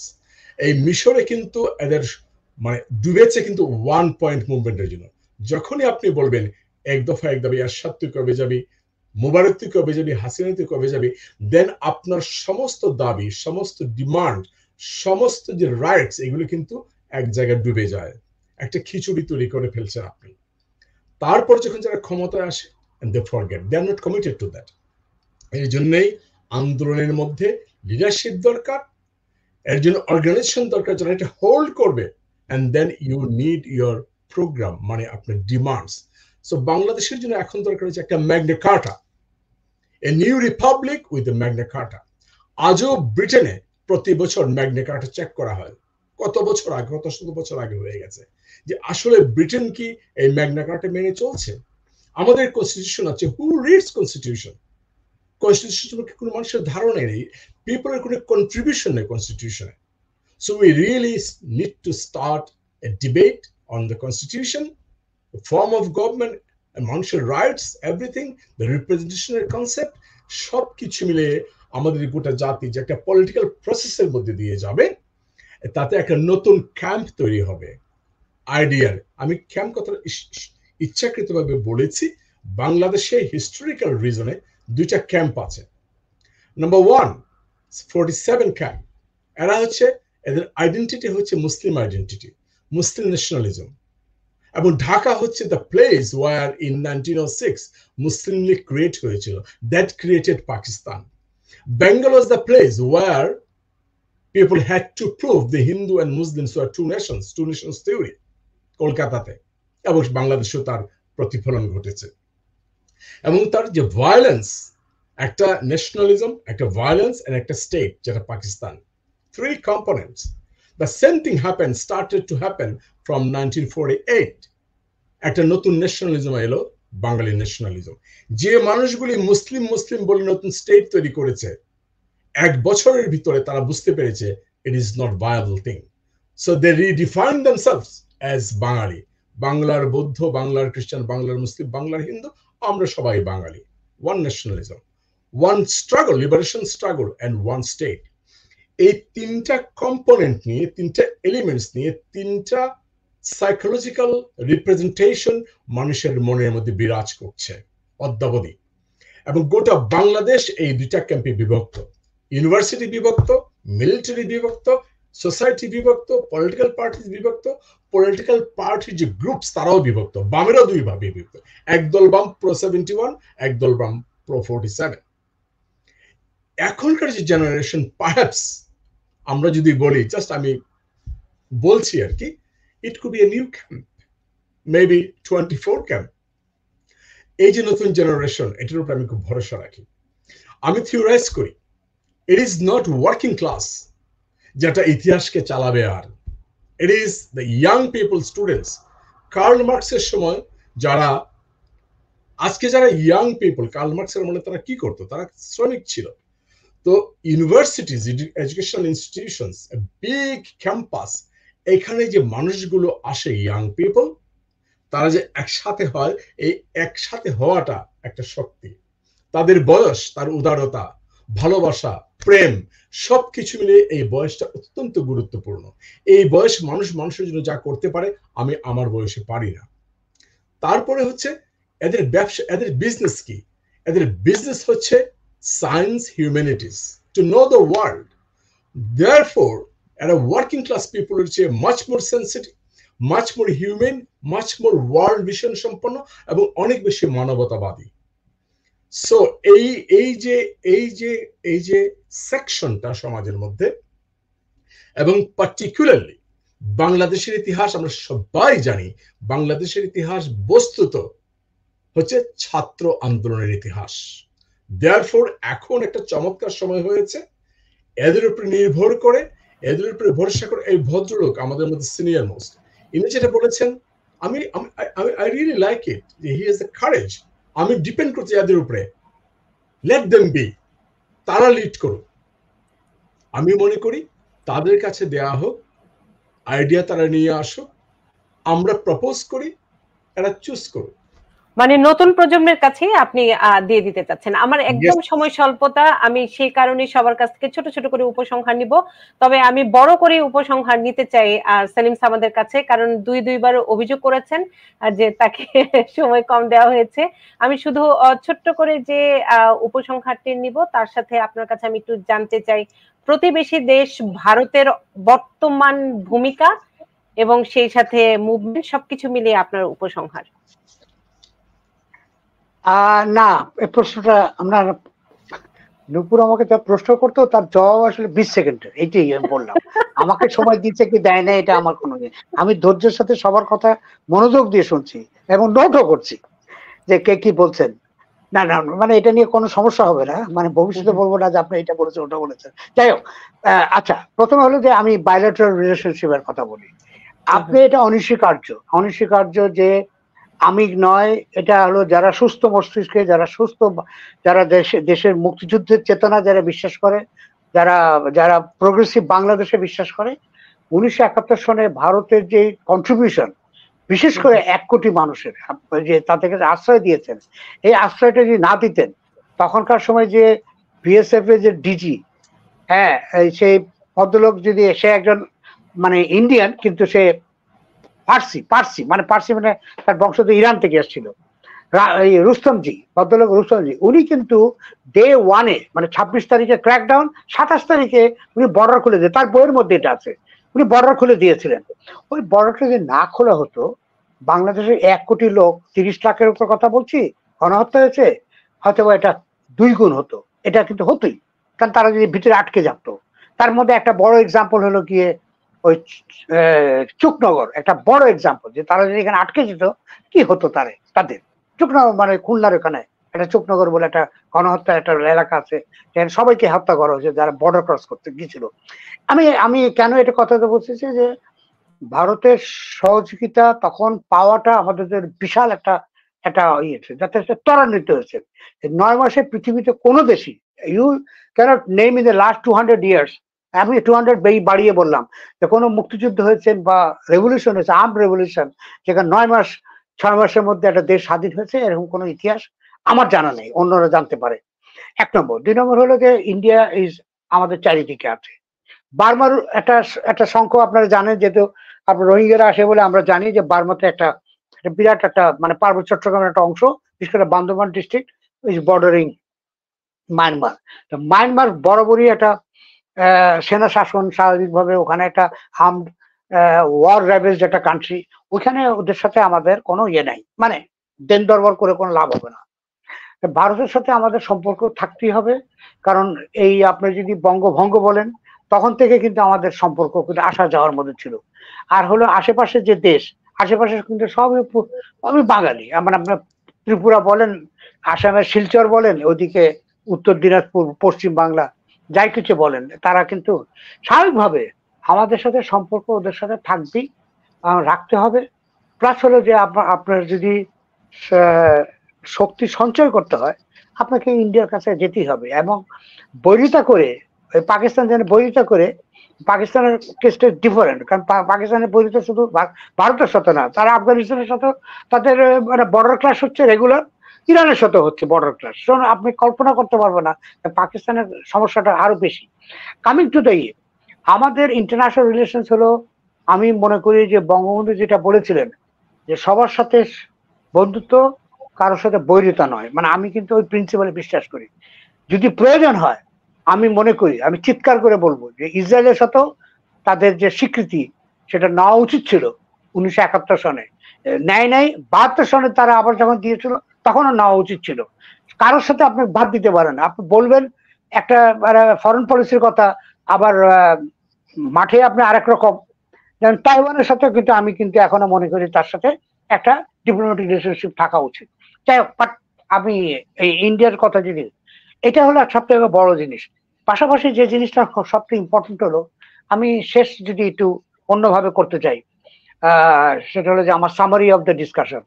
আমরা বারবার কিন্তু ভুল করেছি, মানে আমরা বলতে আমরাই দায়িত্ব নিতে হবে, কারণ আমি তো দেশের নাগরিক হিসেবে দায়িত্ব নিতে হবে। সেটা হলো যদি গণজাগরণ মঞ্চের যে উত্থান হয়েছিল সারা বাংলাদেশে, মানে যে উত্থান হয়েছিল, যে গণজাগরণ হয়েছিল, সেই গণজাগরণ মঞ্চ মানে শাহবাগের এমন কোন ডিস্ট্রিক্ট নাই, উপজেলা নাই যেখানে আরেকটা মানে গণজাগরণের আকারে, আমি তখন সৌভাগ্যক্রমে আমার তখন বিভিন্ন ডিস্ট্রিক্টে তখন যেতে হয়েছিল।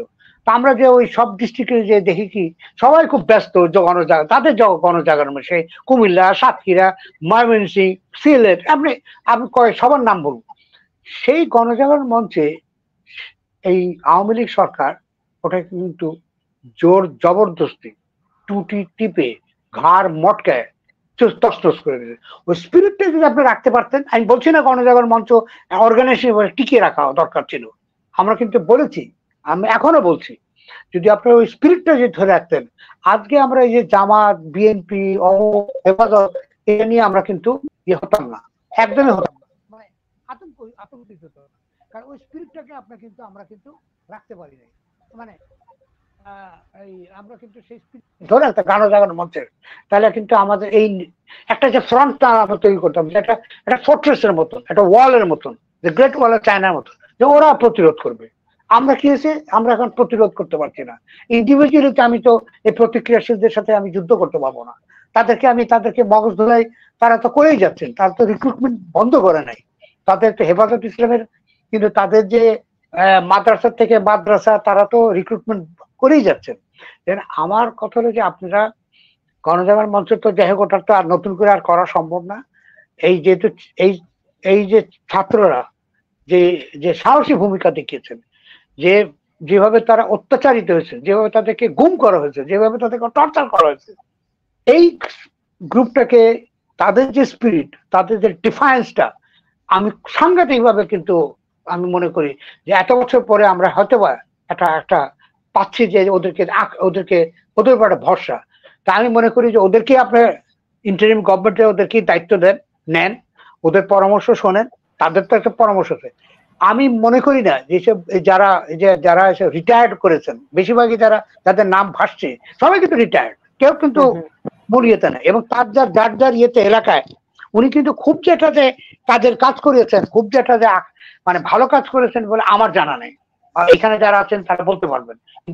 সেটা দ্যাটফর আমি মনে করি ভবিষ্যৎ বাংলাদেশে ইমিডিয়েটলি ওদেরকে দেন, একটা সুষ্ঠু ইলেকশন হোক, লেট দ্য পিপল ডিসাইড যে কাকে সে ভোট দিবে।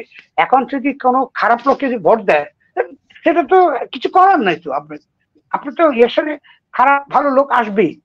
পার্লামেন্টে এসে তারা যদি শুদ্ধি হয়, মানে তারা যদি ওখানে মেরামত হয়, parliament has to be transparent, has to be accountable. সেটি, এবং আজকের আলোচনায় অ্যাকাউন্টেবিলিটি, ট্রান্সপারেন্সি কিছুই নাই, সেটি আমরা চাচ্ছি, এবং সেই কারণে সময় স্বল্পতার জন্য আমার ইতি টানতে হচ্ছে। আপনাদের চারজনের প্রতি কৃতজ্ঞতা, এবং দুজন চলে গেছেন, সিজান মাহমুদ